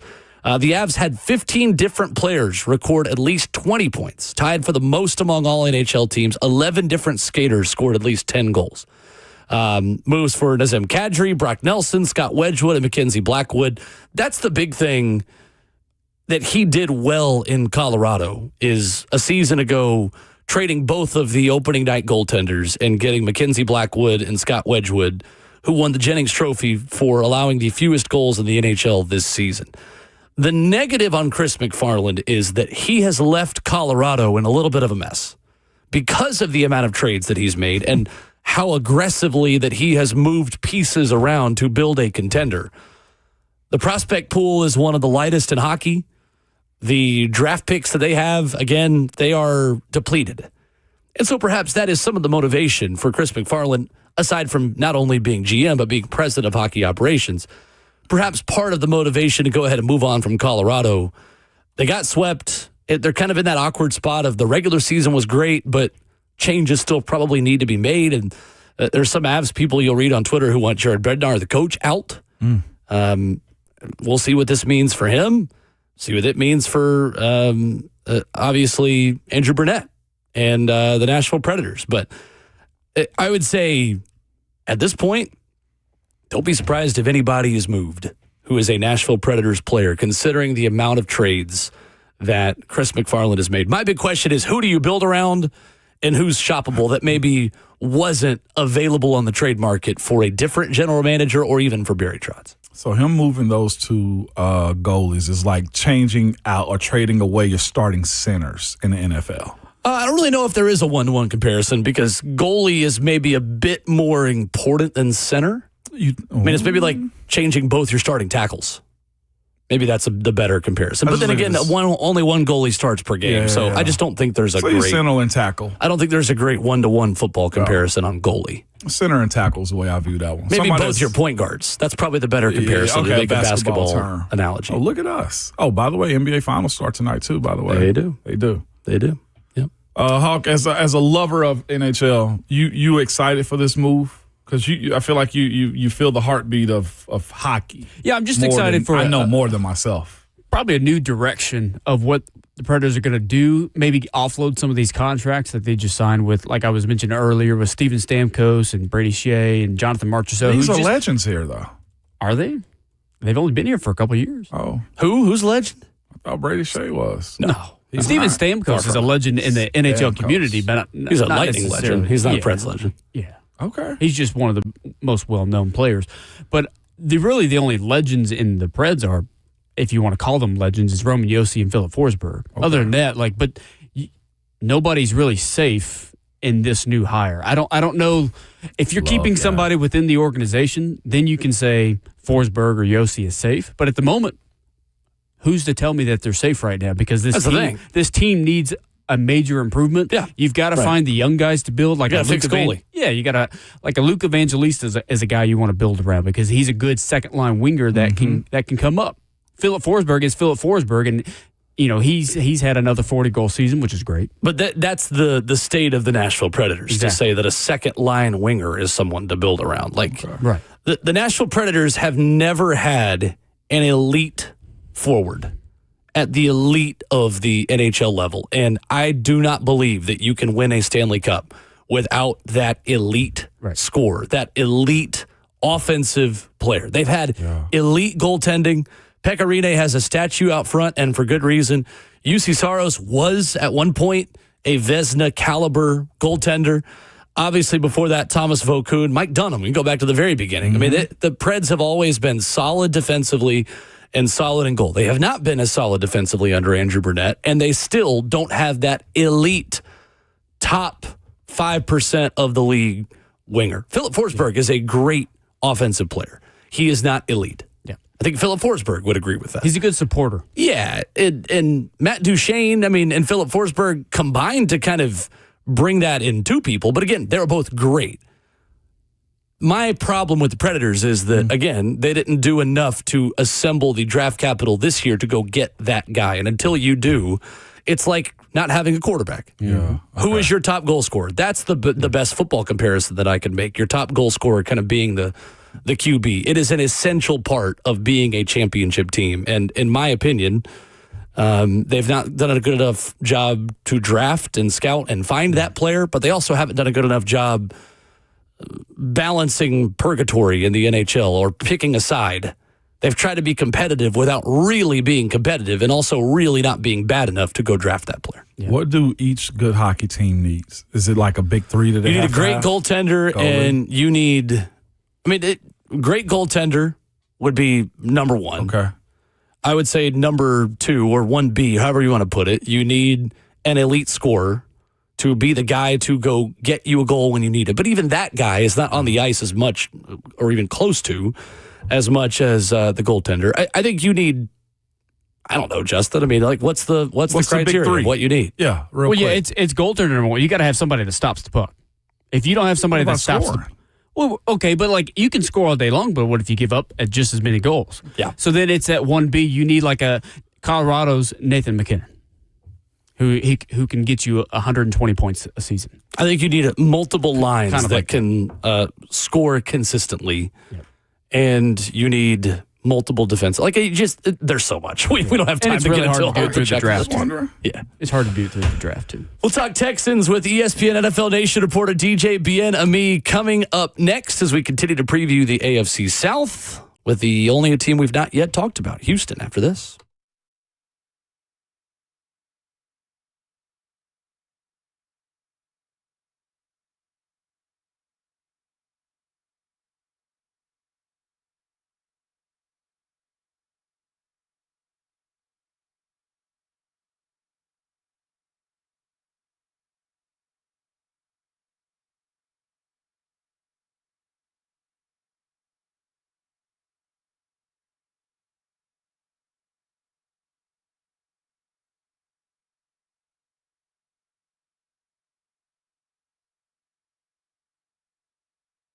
When Mike and his family decided it was time to find the new home, they wanted a real estate agent who would truly go to bat for them.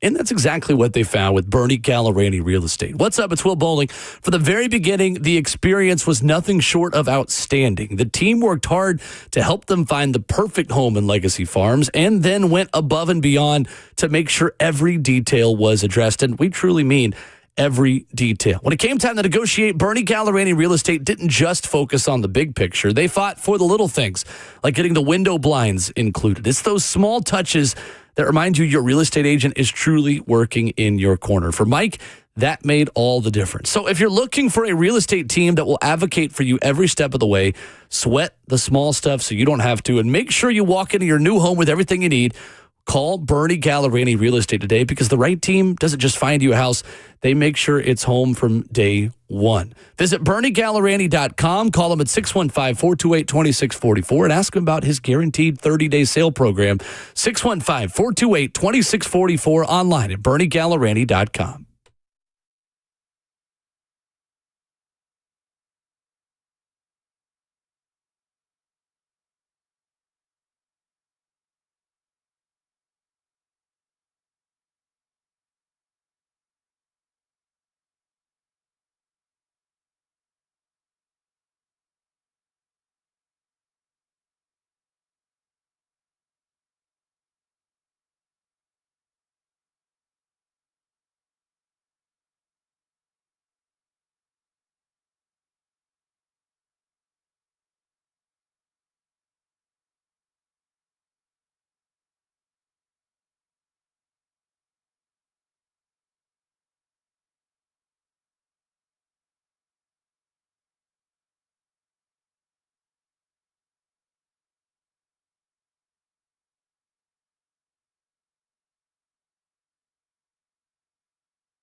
Ramon Will continues here on 104.5 The Zone alongside 11-year NFL veteran Ramon Foster. I'm Will Bowling. Talking Texans this morning as we continue to preview everything going on in the AFC South this offseason, as we are pleased to be joined by ESPN Texans writer DJ Bienna-May, kind enough to give us a few minutes on this Wednesday. What's up, DJ? Good morning. Morning. Oh, I think we lost him. Hold on. Can reconnect with him real quick here. Justin, if you could throw him back on real quick, make sure we've got a connection. I think I may have hit the wrong button. That may have been on me. Yeah, it looked like somebody else was calling in at the time, too. Yeah. It's kind of crazy. All good. All good. Get him set back up here again. We got him now. What's going on, DJ? How are you? I'm doing good. Yeah, I think the calls just dropped out of nowhere. Weird. It's crazy, man. Yeah, Weird. Appreciate you joining us regardless, man. Thank you. Yeah, appreciate y'all having me. Well, DJ, it's a really interesting offseason for a Houston team that I know has really high expectations. I know you tweeted about it as well, that this is a team that is gearing up for December, January, and I know in Houston they hope February. What did you take away at this point? Watch the team on the practice field. What stands out to you as you see the Houston Texans on the field for OTAs right now? Yeah, I mean, obviously it's twofold. I try not to take too much OTAs. As Ramon would know, OTAs there's not really that much you can truly take away. But I mean, the defense still looks lights out. It's like at times the DBs are wearing the same jerseys as the receivers. You can't really tell the difference between who's who at times. That's how tight they are in coverage. The defense, is going to still be elite. I think because, again, they have, in my opinion, the best secondary in the league and obviously the best pass rush duo in the league. And when you have that, life is just going to be pleasant as a defensive coordinator, as a defensive head coach, all that. So that's one thing that I've been able to notice fairly quickly. Like, I don't anticipate that defense taking any type of step back.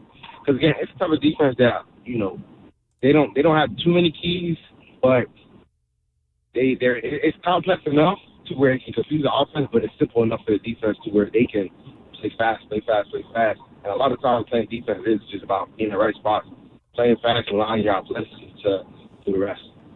DJ Bienna-May of ESPN, our guest this morning here on Ramon and Will. I'm curious, DJ, on the remade offensive line. And Keelan Rutledge, who spent some time here locally in Murfreesboro at MTSU, finished his career at Georgia Tech, the number 26 overall pick. Braden Smith, Wyatt Teller coming in as well.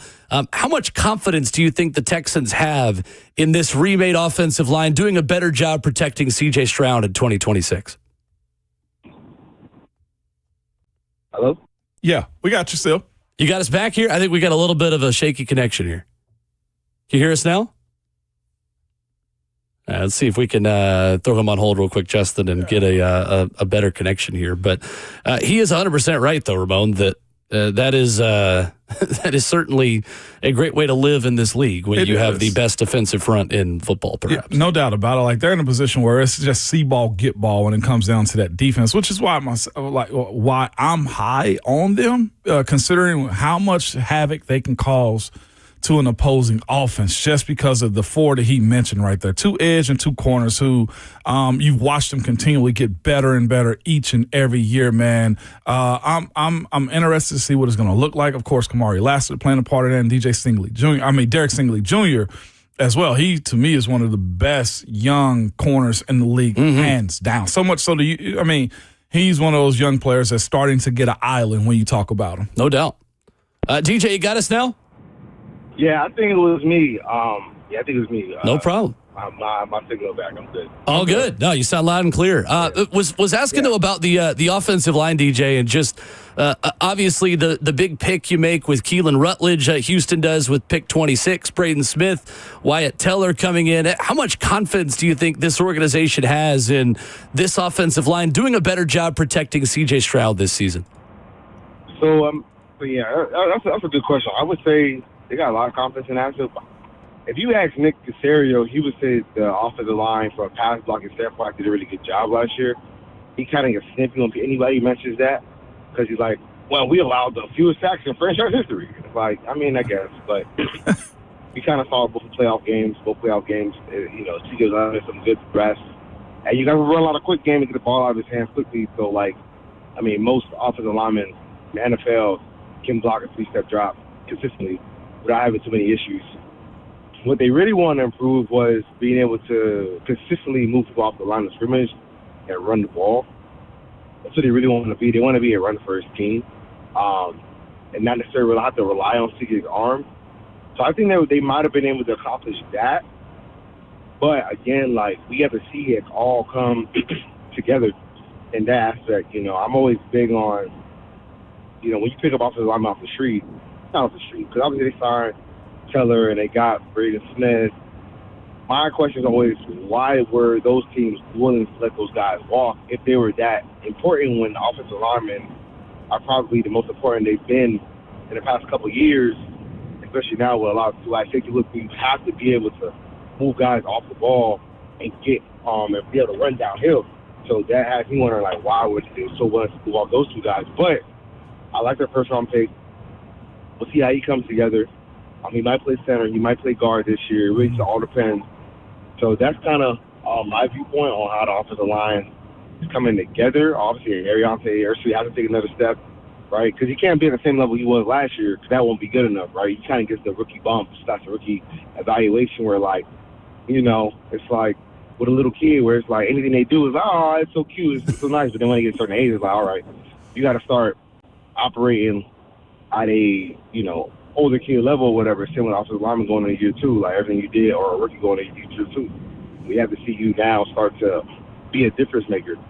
So, the offensive line is still a question mark, but if the offensive line is even B level, then I think they'll probably win, to be honest, 15 games. If the offensive line is B, because everywhere else, outside of wide receiver 2, they don't have any legitimate holes there. You know what I mean? They're good at D-line, they're good at linebacker, they're great at in the secondary. I think they're really good. I think they're good at, or very good at quarterback. I think they're good at running back. They're solid at tight end. Nico, to me, is a top 10 guy, right? So, if they can just, get the offensive line right to where they're not a liability at any time, I think they go in 15 games, to be honest. And I'm not even a homer. I'm not even optimistic.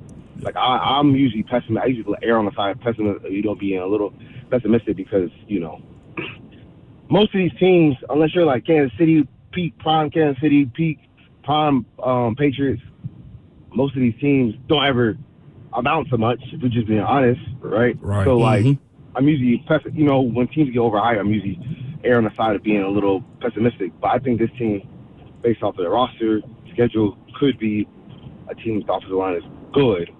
Could stand for the 1 seed. No doubt. We're joined by Houston, Texas reporter for ESPN, DJ Bieneme. DJ, man, you mentioned, the grow up part of, the offensive line, specifically Ursery. And I look at that same situation and say, that's where I feel like CJ's at right now. CJ Stroud is in his career. What's the next step or what's the state of him? As I saw you wrote an article about him discussing the potential contract that he has coming up as well, because you mentioned Nico Collins. Both Jadens that he has as well. They go to the run game. They get him an offensive lineman. By the way, I love Keelan Rutledge, okay, by the way, just so you know. And Tank Dell potentially coming back. They got weapons around him on top of, my personal opinion, besides what the Rams has did, probably the best defense in the world. What is the state of CJ, man, and how much pressure is on him to deliver?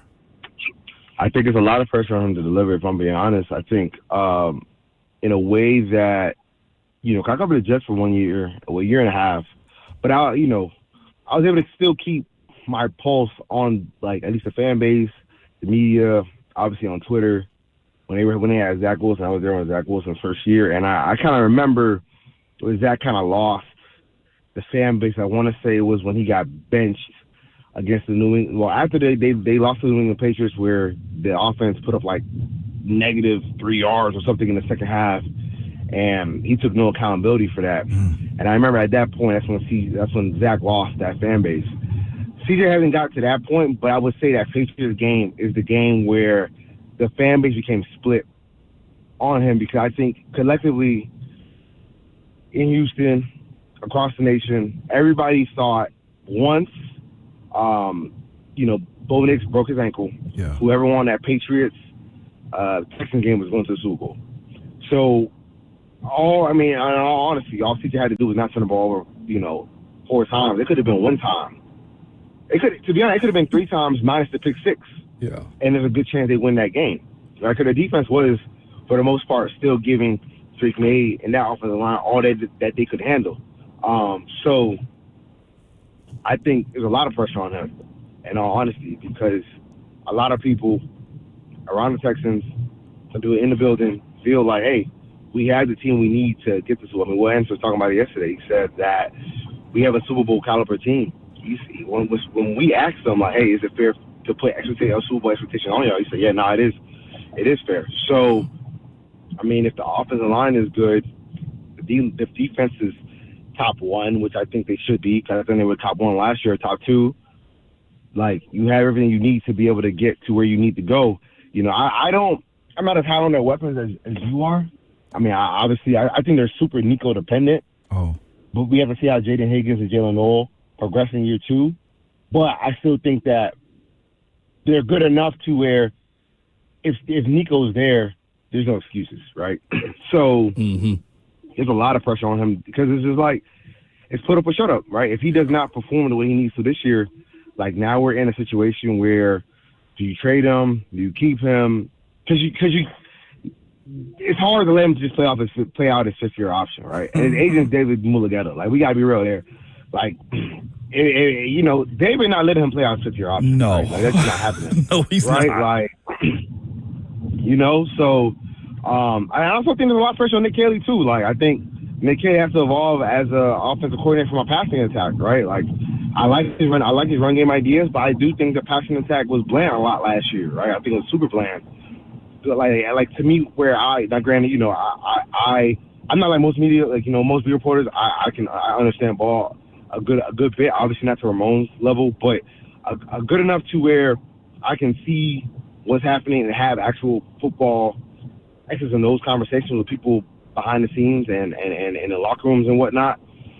So I know when I'm watching an offense that challenges the rules of opposing defenses.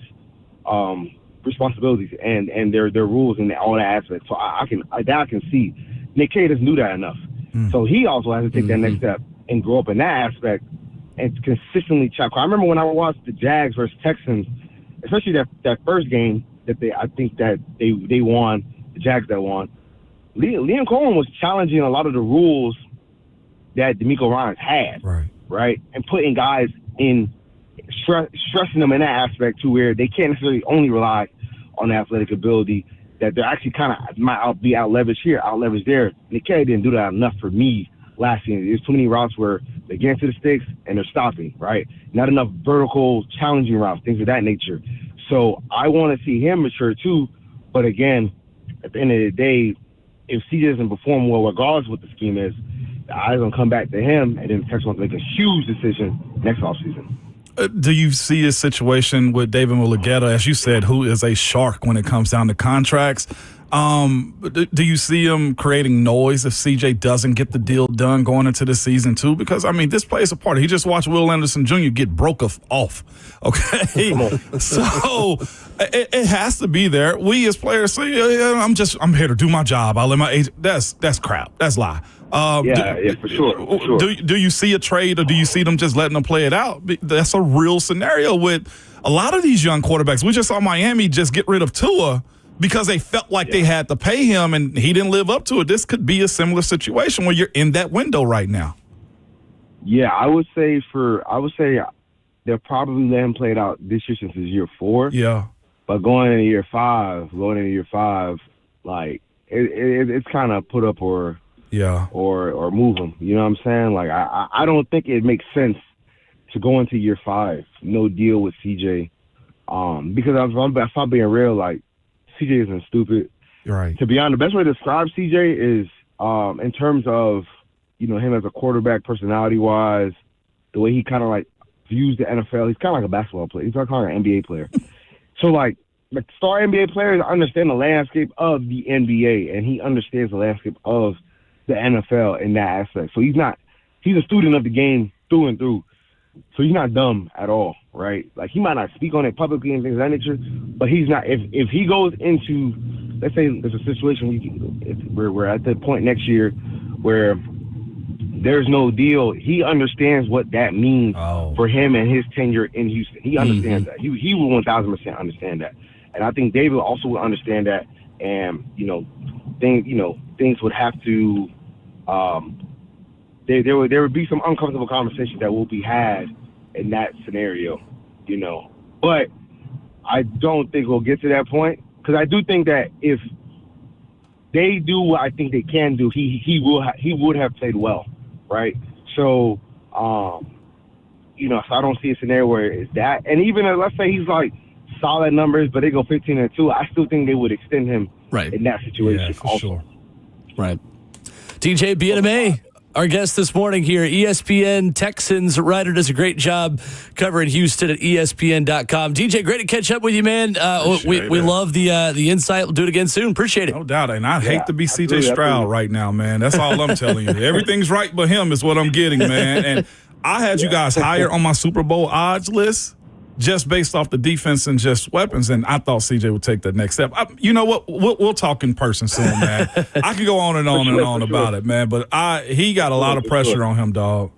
He does. That I agree. So I'll see y'all in Tennessee. I love it. Thanks, DJ. Appreciate it, DJ.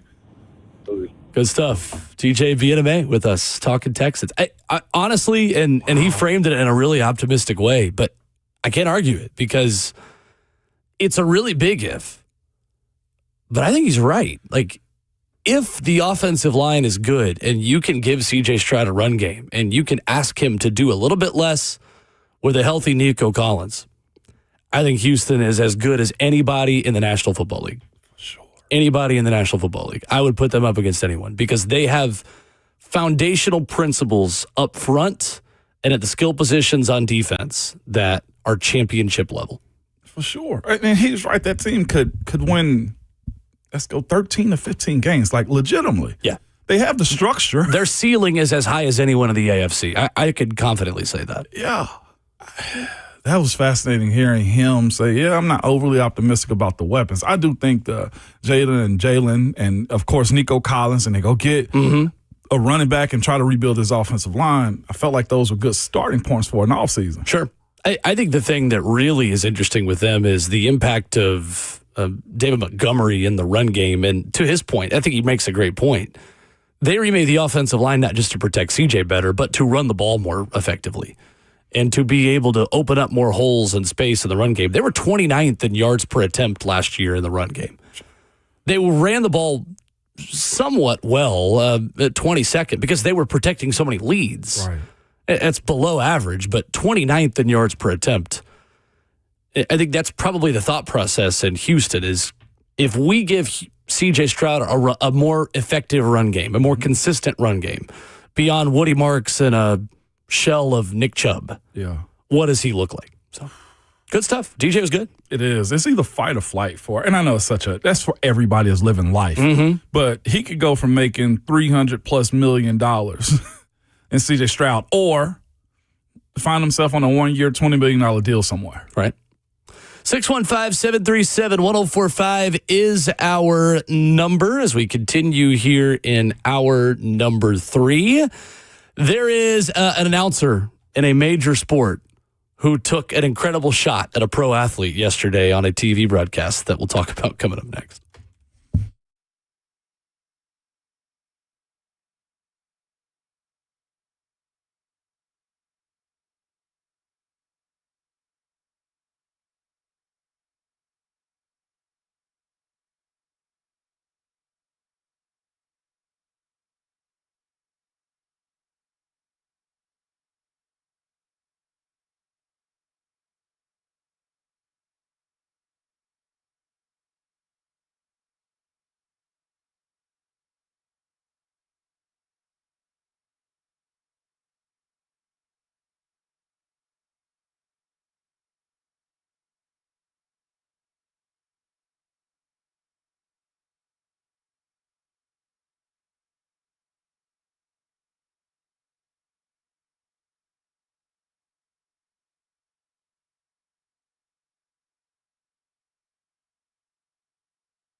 Coming up here on this Wednesday morning edition of Ramon and Will, talking a lot of college football in hour 4 and college sports overall here in 10 minutes because the hearing has begun in Washington on the Protect College Sports Act. And there are some interesting comments, to say the least. Interesting comments so far from some senators. Oh, coming out already? Oh, yeah. I started at 8. Oh, I missed those, man. That's on me. I got to do a better job keeping up. Hey, keep up. That's what I'm here for. Myself. It is, but I need to keep up as well. Do you like Congress being involved? Just in general, is it okay? I don't mind it. Okay, you don't mind it. I don't mind it. These issues, Somebody's got to do it. They do, but these are supposed to be the adults we're trusting with our kids' lives. Is what I'm getting at. I don't. Yeah, this is where it gets uncomfy. Yeah. Adding politics to sports, but no, I was talking about the ADs and coaches and school administrators. No, I wasn't. No, we're not doing politics on this show. Absolutely not. We'll do politics as far as how it impacts the NCAA coming up in 10 minutes. I was thinking about the ADs and administrators. Okay, that's where I'm. No, I definitely don't trust them, and I'm willing to go on record with that. But we were supposed to. You know what I'm saying? That's a lot of things we're supposed to do. You're right about that. We weren't supposed to be paying athletes, and then coaches and administrators were okay with giving back. Then the Dodge Charger community started to ramp up a little bit. Big Dodge is having a good run right now. Yeah, is Dodge the official car of college athletes? They just were the first. We're seriously speaking about the culture of automotive right now. They were the new age of American muscle, is what it was. For sure. Everybody was teetering at about 500 horses when it came down to that. And the Hellcat, the 392, the Scat Pack made it very, very cool. And the other part, though, too, if we're being serious about, it's a very affordable car for kids that are getting this type of money, too. Just looked up. How much horsepower does my car have? Okay, well, it's not that. Where you at? You about close to that much. 295? Actually, I still don't know. You still don't know? Yeah. I'll let you know. I think it's about 295. But no, now I'm curious. Let's go there real quick. I know we got one more, but let's go there real quick. How flagrant are you as an adult or as a coach to be okay with giving young athletes who are full of testosterone, zero life experiences, and no awareness of what any of this is, a 707 horsepower vehicle? When my job's on the line and the difference between me being a position coach or head coach at insert institution here and golfing and just being paid a buyout, which in some cases is a lot of money. In some cases, it's scratching and clawing your way back up the ladder. When I've worked from an analyst to a volunteer assistant to position coach to coordinator to head coach to Power 4 head coach, and not giving a guy a car, in my mind, is the first step in falling all the way down that ladder that I just took decades to climb up. Then, yeah, how many horsepower you want? You want 600? You want 650? I bet I could get you 700. It's just such an arms race. Such a cars race. It is. I know this wasn't the conversation we was going to, but speaking of trusting adults with our kids, especially on the football side of things, that throws all of it out the window. Well, and now we've got to trust coaches and athletic directors who are going to stand in Washington, which you're going to hear quotes from here in a few minutes, and say things like NIL is pay for play, acting like they've never been involved in pay for play. Like Nick Saban saying name, image, and likeness is pay for play. That's true, but let's be honest, Nick. You know where the bags were left under park benches and for cars. Purchase. Right. You were just smart about it. But, look, do we really think that Nick Saban was totally above the rules? Of course he wasn't. No. Of course he wasn't. And that's not a personal dig at Nick Saban.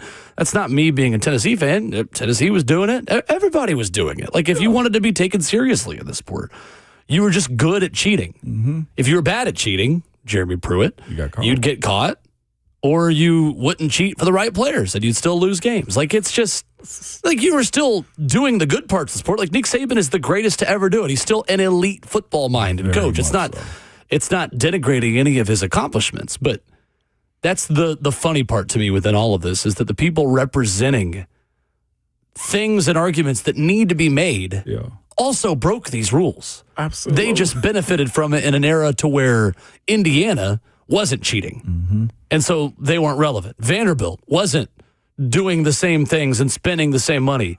So now that the table is bigger and you've got more seats, taking away the family-style meal that you were eating from, all of a sudden, you don't get the extra chicken wing. Nope. Because Indiana ate the chicken wing and you're still hungry. Yeah. And now you're not the only team with a couple others who are at that table at the level that you need to in order to be championship level. So anyway, it's a holier than thou approach by guys who've been living in hell for a very long time. I want to hear from the television voice of the Cleveland Guardians. Radio voice, excuse me. Tom Hamilton. So Jazz Chisholm is a New York Yankee. He was on Fallon and made a prediction that the Yankees will win the World Series, something that has not happened since I was 12. 2009. Couldn't be my team. 2021. Go Braves. Best team in baseball. 41 and 20 as of last night. So that meant that Hall of Fame radio announcer Tom Hamilton said, why is Jazz Chisholm the one on Fallon in the first place? This was great last night. That'll bring up Jazz Chisholm. Well, he predicted the Yankees will win the World Series. He did that last night on the Jimmy Fallon show. Pretty amazing. He got on the Jimmy Fallon show batting .239.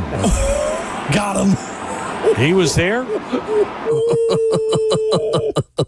So that's made some headlines this morning. Like, well, okay. .239 gets you on Fallon as he takes the 0-1. I love radio baseball broadcasters so much. So much flow to it, right? Much. And freedom. They've got so much time to fill. It's conversational. As there's the 1-1. I just love that. It. Wow. So Jazz Chisholm, as he takes outside, 2-1. Jazz Chisholm says they're going to win the World Series. Huh? Wow. Okay. Jimmy Fallon putting .239 hitters on. Like that's just classic, man. It's so good. It's such a good burn. It's a double burn. The burn on Jimmy Fallon too. It is. He backs it up by saying, "You're not worthy of it. You're batting a .239, sir." Batting .239. Oh, wow. Okay. That was good. As he swings and misses, there's 2-2. Misses. And we're moving on to the next inning. That's right. Like, that is a good burn right there. That's very good. Very good. I don't think Jazz Chisholm is the most well-liked Yankee by Yankees fans, to be fair. Nah. Yeah. Well, I mean, partly because he's batting .239. Yeah. Pretty amazing. Pretty amazing for a guy batting .239. That's pretty good. Well, I will say across all baseball teams, batting averages are lower. It's just that if you're going to go on Jimmy Fallon, you better not be batting what? What's the number again? .239. .239. 39. Good. I love, again, sports hate is healthy for us all. I love it. Braves get the win last night, 4-3 over the Toronto Blue Jays. Back at home for this homestand. Still have not been totally healthy all season. And it doesn't matter. 9.5 game lead for Atlanta through 61 games this season on the Don Mattingly-led Philadelphia Phillies, which still feels a little weird to say. One of two teams in the NL East over 500. Which, by the way, over the weekend, what the heck, Fox? What happened? Why can't I watch the Braves? You're going to put on Cubs, Cardinals in Nashville over Braves and Reds? The two teams who are geographically closest to Nashville. If I pay for Braves Vision, I should be able to have vision of the, wait for it, and I'll pause for dramatic effect, Braves. What the heck are we doing? Rob Manfred, I want to watch my team. Nashville is a Braves town. Argue with a wall if you disagree with me. And if it's not a Braves town, it's probably a Reds town next. It is. What are we doing? Their best. Ridiculous. Well, they need to do better. I forgot to rant about that Monday. It's ridiculous. That was good. I get back from a day out drowning my sorrows after Arsenal lost the Champions League final. All right. My next chance at a championship. Watch my Braves and Cubs Cardinals staring at me. You're getting hearts behind Ridiculous. this. Yeah, it's ridiculous. It's crazy. Ridiculous. If I'm paying for Braves Vision, I want to watch the Braves. Give me Braves Vision. Hour 4 of the program's next.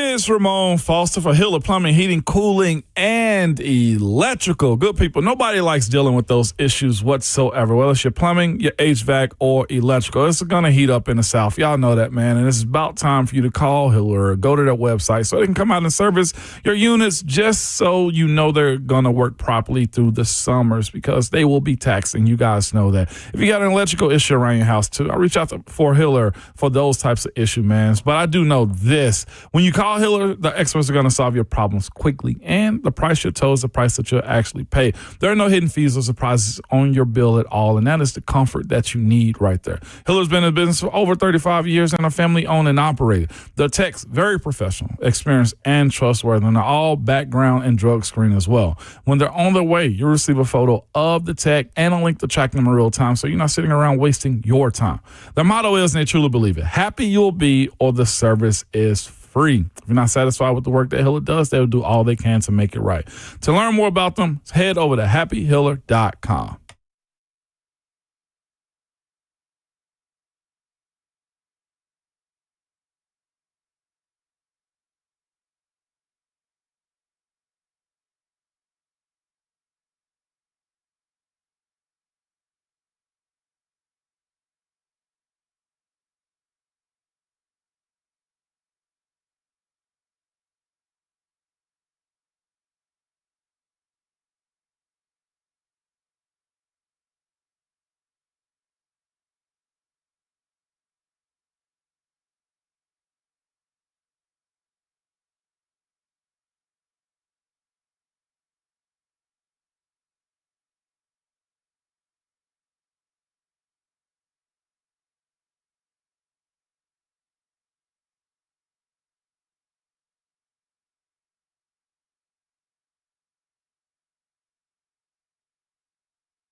9:04, good morning, live from the Circus Sports at the Mint Kentucky Downs studio. I'm Justin Hawkins. The Vegas Golden Knights stole Game 1 of the Stanley Cup Final Tuesday night, beating the Hurricanes in Raleigh 5-4. Nikolai Ehlers scored 2 goals early to give the Hurricanes a 2-0 lead, including the third fastest goal in Stanley Cup Final history at just 25 seconds into the game. But in the end, Tomas Hertl netted the game winner for Vegas late in the third period, giving the Golden Knights the 1-0 series lead. Yesterday, the Nashville Predators announced that they've hired Chris McFarland as president of hockey operations and general manager. McFarland joins the Predators staff after spending the last 11 years with the Colorado Avalanche, including the past 4 seasons as their general manager. McFarland becomes the third GM in Predators history, replacing Barry Trotz, who now transitions into an advisory role within the organization. Coming up tonight, the NBA Finals begin with Game 1 in San Antonio between the Spurs and Knicks. The Spurs are the odds-on favorite to win the finals at -190 and the favorite to win tonight, with tip-off set for 7:30 tonight on ABC. For all your foundation repair and waterproofing needs, visit USSTN.com. Breaking news at once on your home for the Titans and Vols. This is 104.5 The Zone.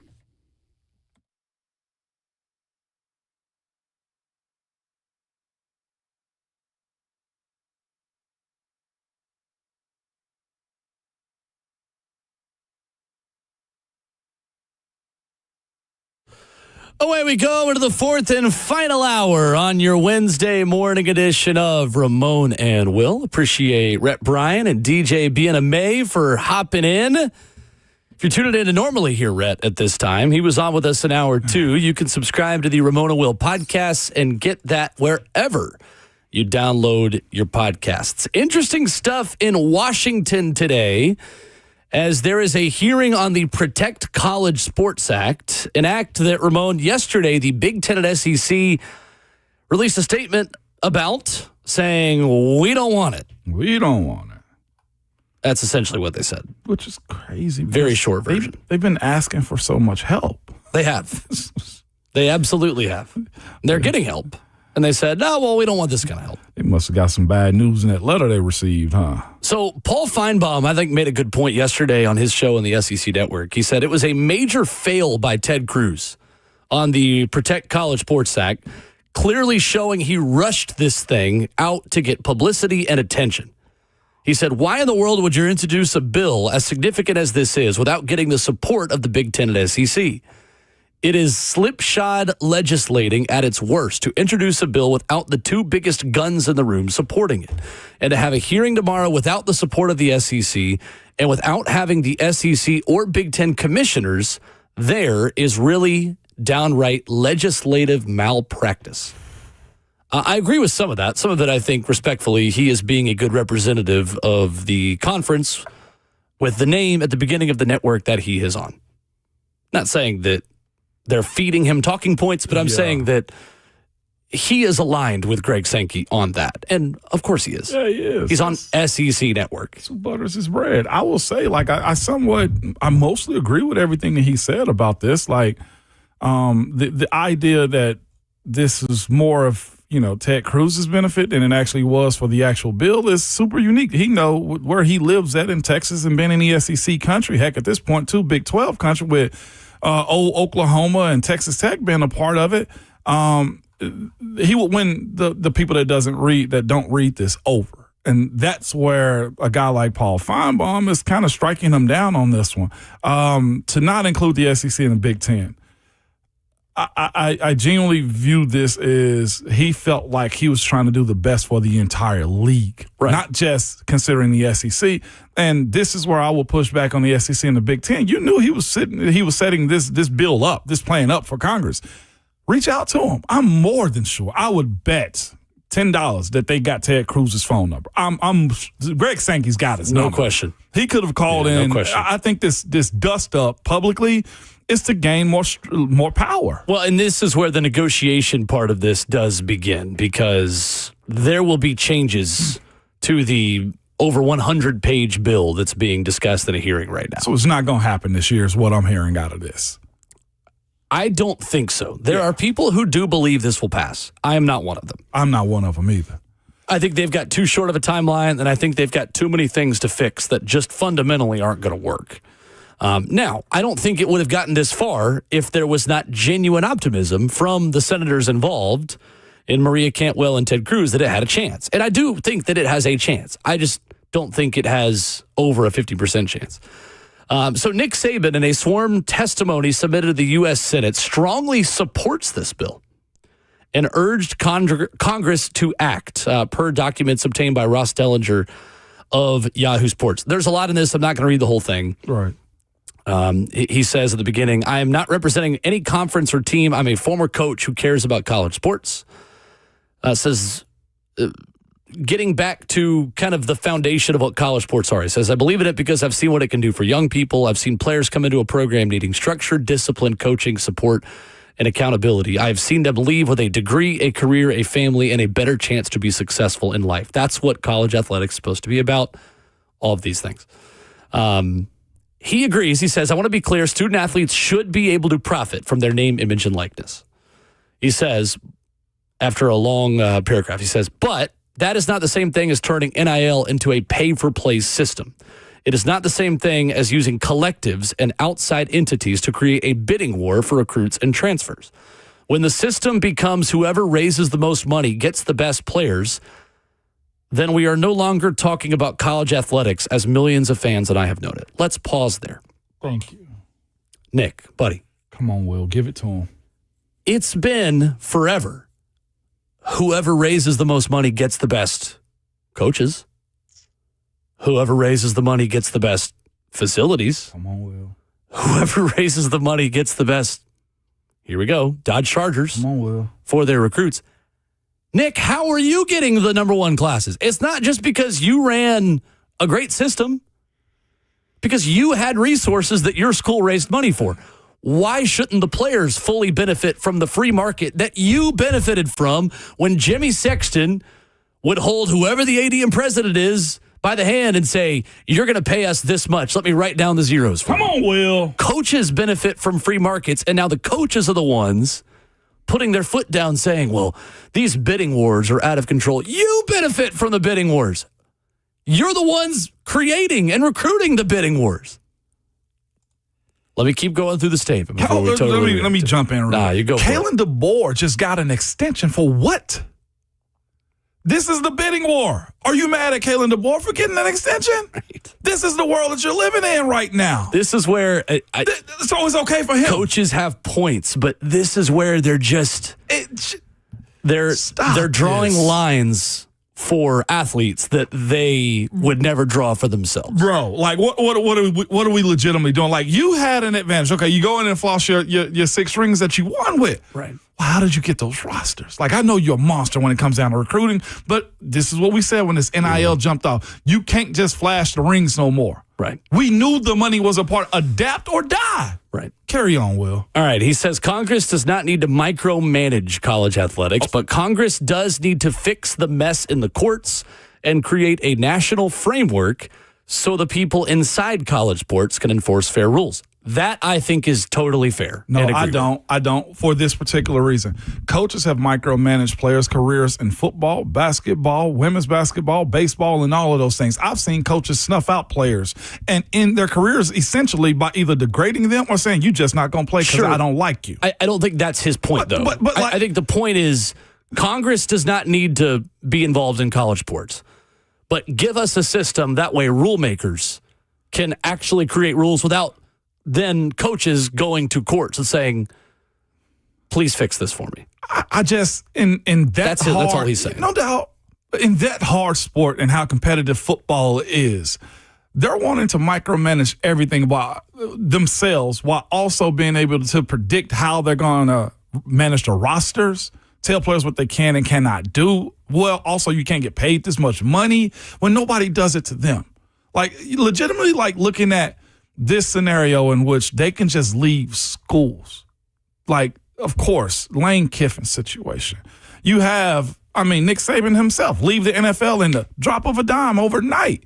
Like, there are all of these scenarios. We joke and laugh about Ed Ogeron saying, well, he gets $17 million to leave.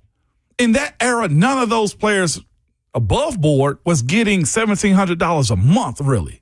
And that's the issue with all of them trying to be upset and mad that they're losing the grips on what they've created. Yeah, right. We go back to Albert Means to Memphis. Let's start there where a coach. Yeah. Albert Means' career never jumped off because of these situations right here. And now you look at the coaches who benefited from him or the coaches that benefited from Michael Orr. If we're talking about benefits and stuff, they caused this.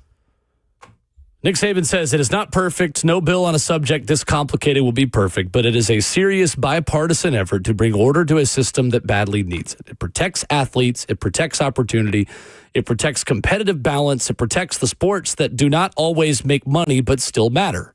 And it gives college athletics a chance to move forward with rules that are clear, national, and enforceable. I agree with his sentiment at the end of it. What is interesting, to say the least, is that this hearing started at 8. And you've got Notre Dame's AD is up there. You've got Gordon G., who used to be at Ohio State, up there. And you also, I'm going to go find the Trey Wallace tweet, then just have Congress people and senators doing what they do and making just outlandish statements for their own political gain. This from Maria Cantwell. Let me find it. Dang it. Trey's tweeted a lot, and I like that because Trey's keeping us updated. Yeah, Trey's rolling right now. On benefits of pooling media rights. This is as far as we'll wade into the political waters. Quote, Maria Cantwell, we cannot lose the innovation race with China because we are cutting university R&D and putting it into sports instead. These institutions have very important roles for our nation right now. Yeah, okay, cool. Real quick, holy slippery slope, Batman. If this is the case with what they got going on, are they going to revoke Utah ability to have a private equity company pretty much invest in them? Because to me, I feel like if there's anything outside of the sport of football in general, it is having private equity companies pretty much run your sporting departments. Yeah, man, like I just think that's such a crazy leap to go from we're spending too much on sports, we're going to start losing to China. Welcome to Live Golf. What are we talking about? Sorry. Who threw China in? Maria Cantwell. Get her. Remove her. It's her bill. Remove This her. is the kind of stuff we deal with. They threw China in there? We have such a mess in college sports that Congress has got to come pick up our toys for us. She threw China in there. Do they even have American football over there? I know Steph Curry just signed a big deal with Ling Yang, or however you say that basketball shoe name. She threw... Here's a fun one from Saban a minute ago. Do it. We have nothing to control tampering. You know, Clemson had a player that was on campus for a whole week, and Ole Miss come and got him off the campus and took him someplace else. He snitched. Uh-oh. Nick snitched. What Nick doesn't know is that now Ole Miss is going to tell on LSU. That's what Trey Wallace told us on Monday. And Alabama go tell on Texas. At Trey Wallace on Twitter. He's got a ton of videos, doing a great job covering this. Nick says he had $2.7 million in his first year of NIL, which now gets you a wide receiver 2.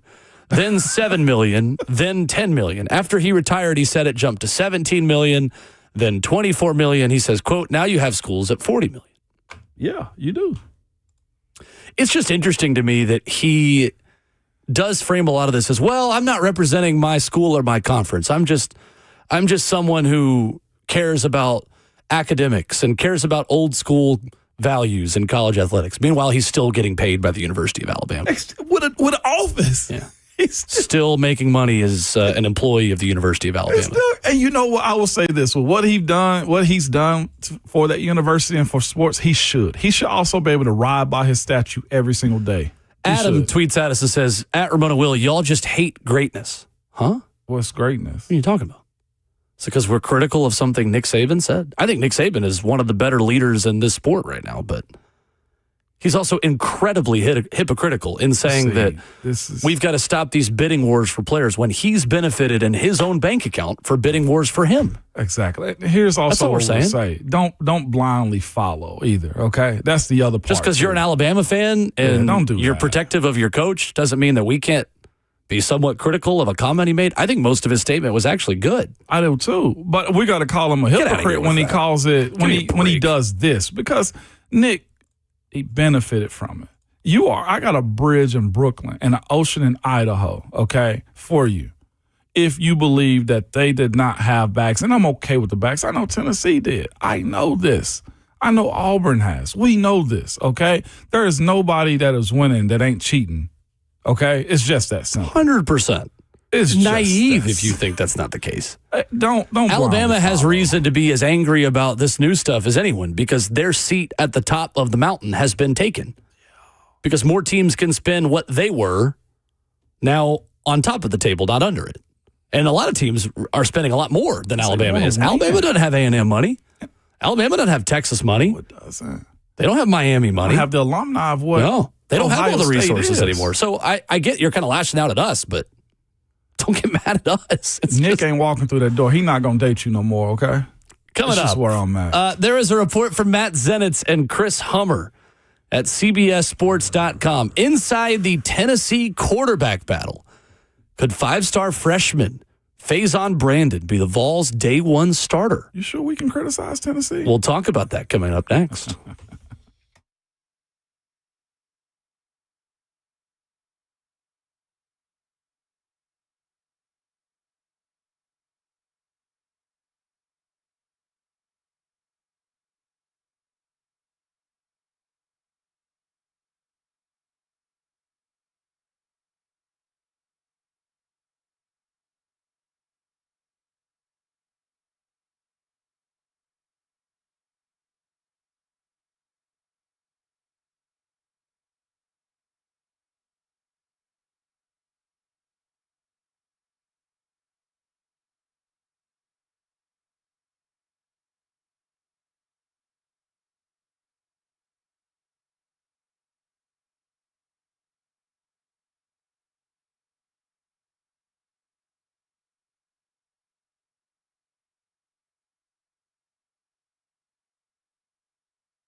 Hour 4, Wednesday morning, Ramon and Will.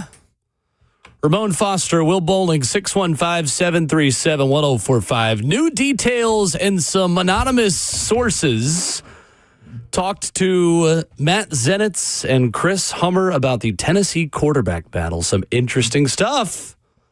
Some interesting conversations to have about who's going to be under center or in the shotgun for the Tennessee Volunteers in 2026. We'll get to that. But first, we go to Gavin, who is in Lafayette. What's up, Gavin? Morning, Gavin.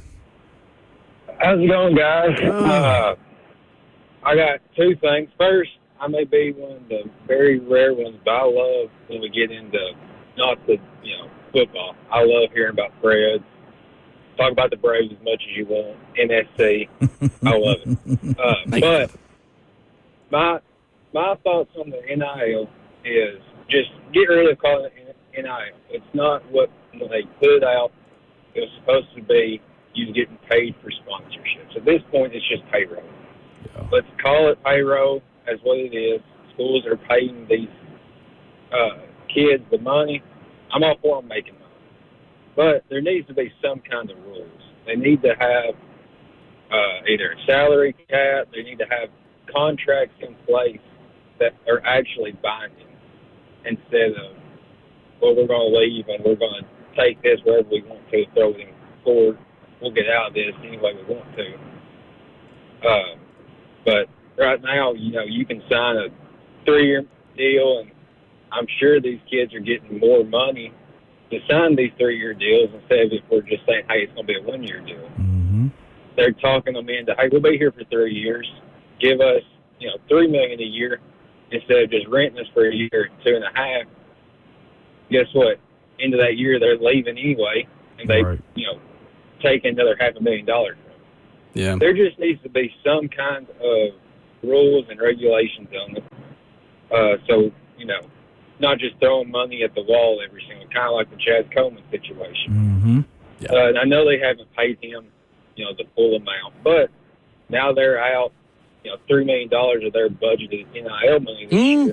It's just going to kind of go to waste. Well, Chaz money might end up going to DGG. Wherever it needs to go. I'm just saying, like, these kids kind of got all these programs by the go now. Yep. Yeah, can't really do anything about it.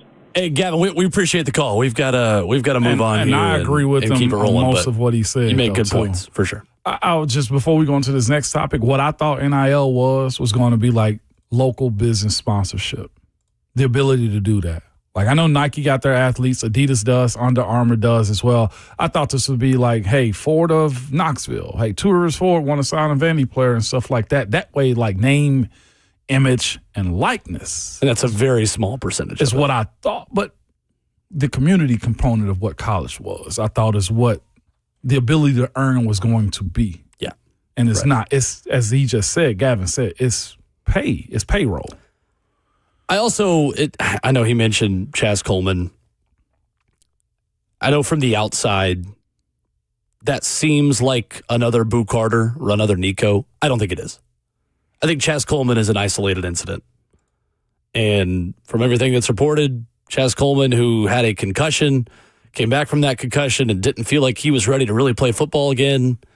I just think there are other stuff at play. There's more personal issues, personal matters that Josh Heupel's talked about. I don't want to speculate on it. I'll just say that I don't think that's a Tennessee or NIL or collective problem. Boo Carter and Chaz Coleman situations could not be more different, in my opinion. That's all the things I've heard about. And they're also not missing that $3 million because they renegotiated his deal and backloaded a lot of that money to be paid once the football season was actually played. From what Austin Price has reported publicly, they've done some maneuvering to protect themselves financially from Chaz Coleman costing them money to just have a jersey and never play in it. So, you know what? Tomorrow I want to do this topic, and I was thinking about it. We'll do another Vols topic tomorrow of if you're more concerned about pass rush or quarterback. Because I'm more concerned about pass rush than I am quarterback. I just will never let myself get above about a 5 out of 10 concern level about a Josh Heupel quarterback. I agree with you there. He has proven from UCF to Missouri to Oklahoma to Tennessee. The names and the numbers and the faces are going to change. The level does not drop for Tennessee at quarterback. It dropped a little bit for Nico. You could talk about Joe, and all things considered, Tennessee has had outstanding quarterback play under Josh Heupel. Ramon, I'm interested. I'm curious, partly because I've watched George McIntyre play high school football since he was a freshman. Right. I'm fascinated by the decision. I'm not really super worried, though. Are you? About the quarterback? No. I'll say this, too, as far as the quarterback position going. I know it's a tomorrow topic, but I think there's more grace given to guys that will learn on the job in a true freshman or redshirt freshman's tenure at the university or almost any school. Grace given from who? Us, the fans? Fans, and I think the coaching staff, too. Like, we're growing. That's the one thing I will say the portal has kind of changed about the game is we don't allow this. The one that's top of mind, I think, for most schools is Arch. Well, we thought Arch was going. Yeah. Yeah, that's my point. And then when you realize what Arch was. Arch, I think, was only given grace because he ended the season playing at a borderline Heisman level. Yeah. But that's what I'm saying. Like, you were okay. Like, he got the full season. The questions were early on in the season, like, oh, we got ahead of Arch. But I think Arch taught us all a lesson. We weren't giving him grace in October. And that's, like, in hindsight, I think it benefits everybody else after him who are starting true freshmen. See, I don't totally agree with you on we give redshirt freshmen grace because we used to be able to say that knowing that redshirt freshman was going to be back with that program as a redshirt sophomore. Mm-hmm. I think there's less grace given to young quarterbacks because I can just go replace you or you're just going to get the message and hear the boos and you're going to leave. Yeah, that's fair. But I look at a few situations where, okay, Cade Klubnik, I feel like was given a little bit. Okay, when we smacked him down, in the Orange Bowl. It was just like, okay, yeah, what? But from that point, it was just like, okay, well, he still got more left on the bone. I look at Gunnar Stockton's situation as well. Like, he wasn't at the level that he was in his earlier starts than he is right now. Sure, but think about how good those teams were, too. This is also very true. It's more about, it's not just about how the quarterback plays, but how good is the team led by said quarterback. If Tennessee gets middle-of-the-road play from George McIntyre, right? He's SEC average, but Tennessee wins 10 games, then heck yeah, we're going to be happy with George McIntyre. Then, yeah. We're good. But if he even throws for 3,000 yards and Tennessee's 7-5, we're having some different conversations. Like it might. I just don't know. Like it's hard to say. Like, what would we be happy with? Like, are you throwing for 350 and losing because you threw a pick late? Are you throwing for 200 yards but you managed the game well and you won? Like, there's just so many different ways to make the puzzle pieces fit together of Tennessee getting to a final win-loss record in January. No doubt about it. I just personally am viewing it as maybe this is just my BVS flaring up right here, my battered Vols syndrome, is starting one or two of these young freshman quarterbacks. My expectation is good, but it's not high on what they're predicted to do, meaning that if when one of those two guys start in the game and it's just middle of the road, I'll live that life. Because, again, you look at potentially missing an edge rusher. Okay, you got a guys the offensive line got to get it together as well. Got to figure out what's the depth at running back, and then defensively, I'm still antsy, or not antsy. I'm still hesitant about the D line in general. It's just when you're starting these two guys, as you said, when it boils down to how strong the team is, I don't view them as strong as what Texas's support system is. So if they are just middle of the road, I'll live that life by saying next year they should be better. How many times are we going to say next year, though? Until it's your year. That's just the game. We do this every year. Sure, but for every with team. The money that Tennessee has and the cycle that Josh Heupel has been on, where you go from playoff contender in the 12-team playoff, you go from 10 wins to reset. 10 wins to reset. That's been the last 4 seasons of Tennessee football. So this is supposed to be another 10-win, go for it. Which is why part of it is now you have also a 9-game SEC schedule. That's one less gimme that you have. It also means you could still get in the playoff, maybe as 8-4, because I think that day is going to come in the 12-team playoff and definitely in the 16 and 24-team playoff. I don't give Josh Heupel grace if George McIntyre and Faison Brandon make freshman mistakes because you didn't have to start the freshman. Well, he didn't win a bid on the gambling. Okay, well, mandate. Why didn't you have a plan B? Because you had those two dudes that you also still have to believe in. So it's, but again, we're talking about philosophies of playing young guys versus hitting the portal and striking out. You didn't have to play the young guys. It wasn't Sam Levitt or bust. It didn't need to be Sam Levitt or bust. Well, clearly the kid that ended up going to Virginia Tech wasn't good enough for him. Bo Prabula? Bo Prabula. Yeah, that was their decision. But also, why was it only Sam Levitt or Bo Prabula? Like, that's the thing. If it's not a George McIntyre or Faison Brandon problem where we'll get them next year. Just they'll get better. I don't know if they're going to be here. But see, they might want to transfer. That's the microwave production that we're looking for, and that's just not college realistic. Sports. I think it is because it can't be. It has to be. Like everyone's on a 1-year contract. It's not sustainable. You don't get to be as patient anymore in college sports. Not simply because I don't want to be patient. I would love to say, let's go 8-4 this year, go to the Outback Bowl, have a nice January vacation, and then make a run at it in 2027. But Ramon, I don't know if either of those quarterbacks want to be Tennessee Volunteers in 2027. But see, here's the issue that you're dealing with too. Then, if that's the case, you're going to continue to try to go for the biggest bidder, be the biggest bidder when it comes down to the quarterback, and strike out again. And also the other part of this, how long? If that's the case, and we know this, let's speak about the business in which they're talking about right now in Congress.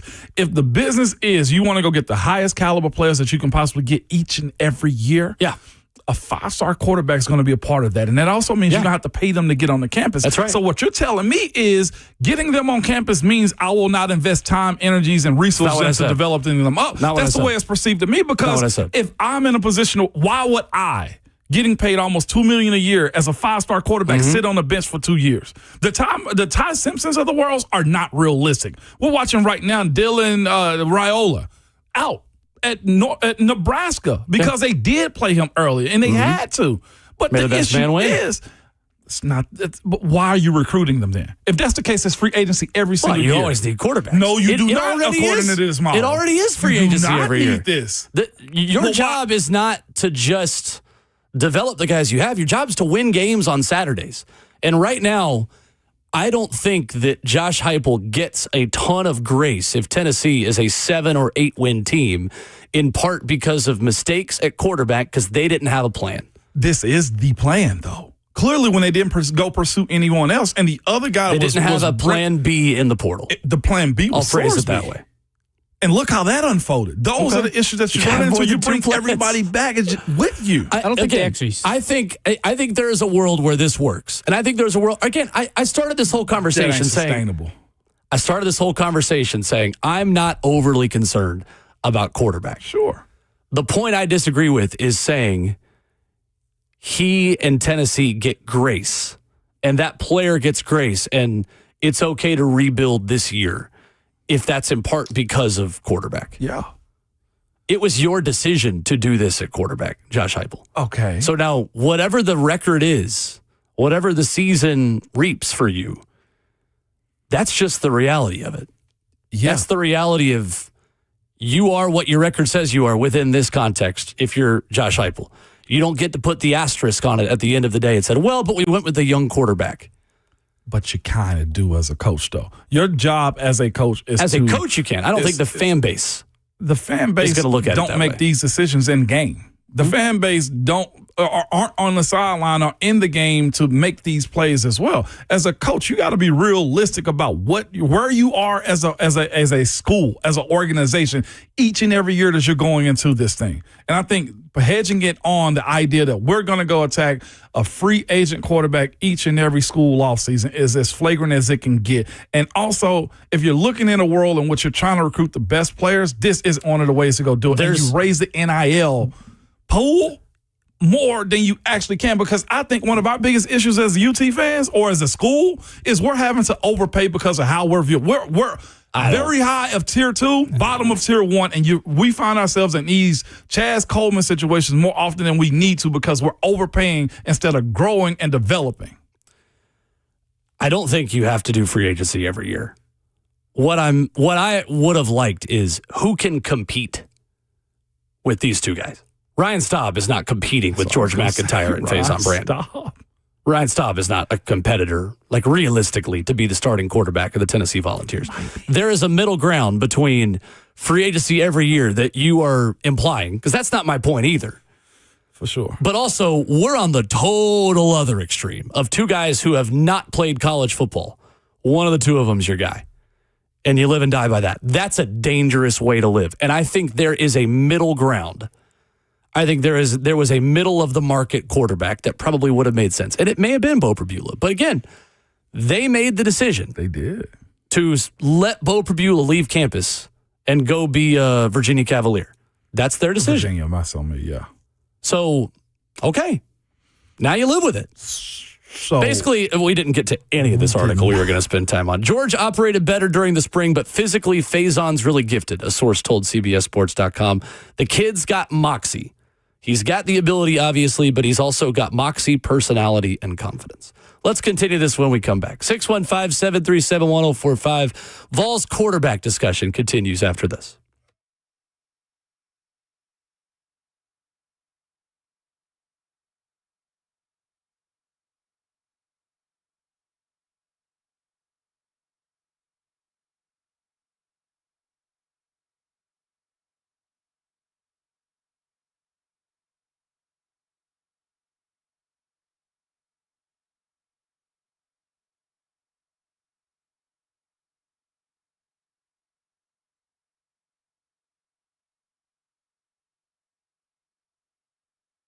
What's up? It's Will Bowling for my friends at Fleet Feet Nashville. I've been going to see Fleet Feet since I was in high school because they give you the best brands, the best fits to get out there. Whether you just want to walk around the neighborhood, maybe you're training for a 5K, maybe you were like me, you're running 60, 70, 80 miles a week. Fleet Feet is the absolute best place to go.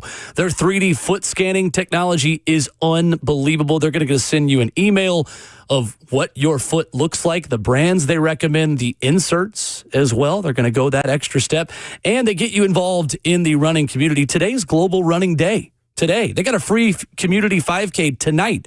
The Big Run, hosted by Fleet Feet Nashville, coming up tonight, 6:30 p.m. at Geodis Park. Head online, fleetfeetnashville.com, and find out more. First 1,500 participants receive a commemorative medal, and they're raffling off 50 prizes to honor Fleet Feet's 50th anniversary. Check them out online. That's Fleet Feet Nashville at fleetfeetnashville.com.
Wrapping up the show on Ramon and Will. Buck Rising on deck. Beautiful day in Nashville. Yes, it is. Absolutely gorgeous. Get outdoors today.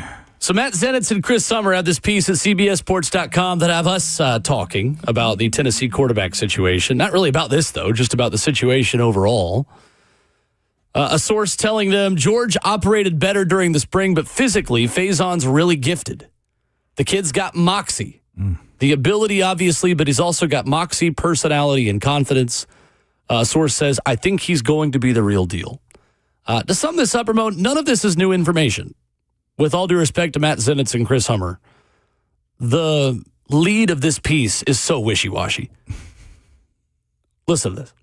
It's continued to look increasingly likely these last couple of months that Faison Brandon could end up being a day one starter for the Vols. It's continued to look increasingly likely that he could be something. Yeah, we know. He was a 5-star for a reason. I don't want to take a shot at Matt or Chris, or respectfully. I mean, I clicked on the story. It's worth talking about. I think some of the sourcing within it is good. I just probably would have framed it a little bit differently, but that's okay. Right. It's a difference of opinion. But yeah, like Faison's got a shot. I think anybody claiming there's any kind of lead for anyone right now, when over the last 3 weeks, Ramon, there's been no practice. Yeah. Is just kind of guessing and throwing stuff at the wall. I know they've been on campus for the last week, but nothing would have happened over the last week that would have changed the fact that Faison Brandon and George McIntyre are pretty much a 50-50 toss-up at this point. They are. It just creates the offseason narrative going into it. And for the one that reads this, either Faison or George, and buy into the speculation, creates a sense of anxiety for them. I'm huge on that one. This is the part of the year where, while training and trying to get better, they just need to focus on the field. The scenario in which either one of these positions can play out, if George wins it, everything's cool and you can just operate however you want to as a university. Issue is him alluding to Faison being the leader in this conversation. It makes you think, okay, well, what will you get out of George? If Faison wins it, George is probably gone. That's question the reality. That I think Josh Heupel's got to know, or maybe he doesn't even care, is if George McIntyre is quarterback one, is that worth risking losing Faison Brandon and he becomes a superstar somewhere else? So George can leave after next year. He'll be a 2028 quarterback candidate. As far as NFL, yeah. I mean, he can leave and go to a different school, either of them every year. And that's kind of where my point comes from on all of this, in my opinion, is that you can't think too far in the future and take rebuilding years with young quarterbacks, because that young quarterback might just up and leave, and now you just waited and were patient and developed somebody else's quarterback. If that's the case, Faison's winning it. That's the harsh reality of what this NIL transfer portal pressure has done. You don't want to end up in a Jake Fromm, Justin Fields situation. Facts. Georgia went with the incumbent. Not a one-to-one comparison, because George doesn't have close to the amount of experience that Jake Fromm had. But Justin Fields then left and was elite at Ohio State. And so they went with the older, more experienced guy over the guy who had the physical gifts, who ended up becoming a superstar in a different jersey. Like, that's the interesting part of this. If you are patient with Faison, there's still no guarantee that he's there in 2027. It's none. So can you afford to think down the road, or do you just put the guy out there who gives you the best chance to win 100% without a shadow of a doubt and take a chance that whoever leaves, leaves? And again, build on his experience. Welcome to college athletics in 2026. We're back at it tomorrow morning. Negotiate with him. Yeah, back at it tomorrow morning, 6 a.m. Buck Rising Show is coming up next. But remember at all times, one, get outside today. But your Twitter fingers and your mic is always hot.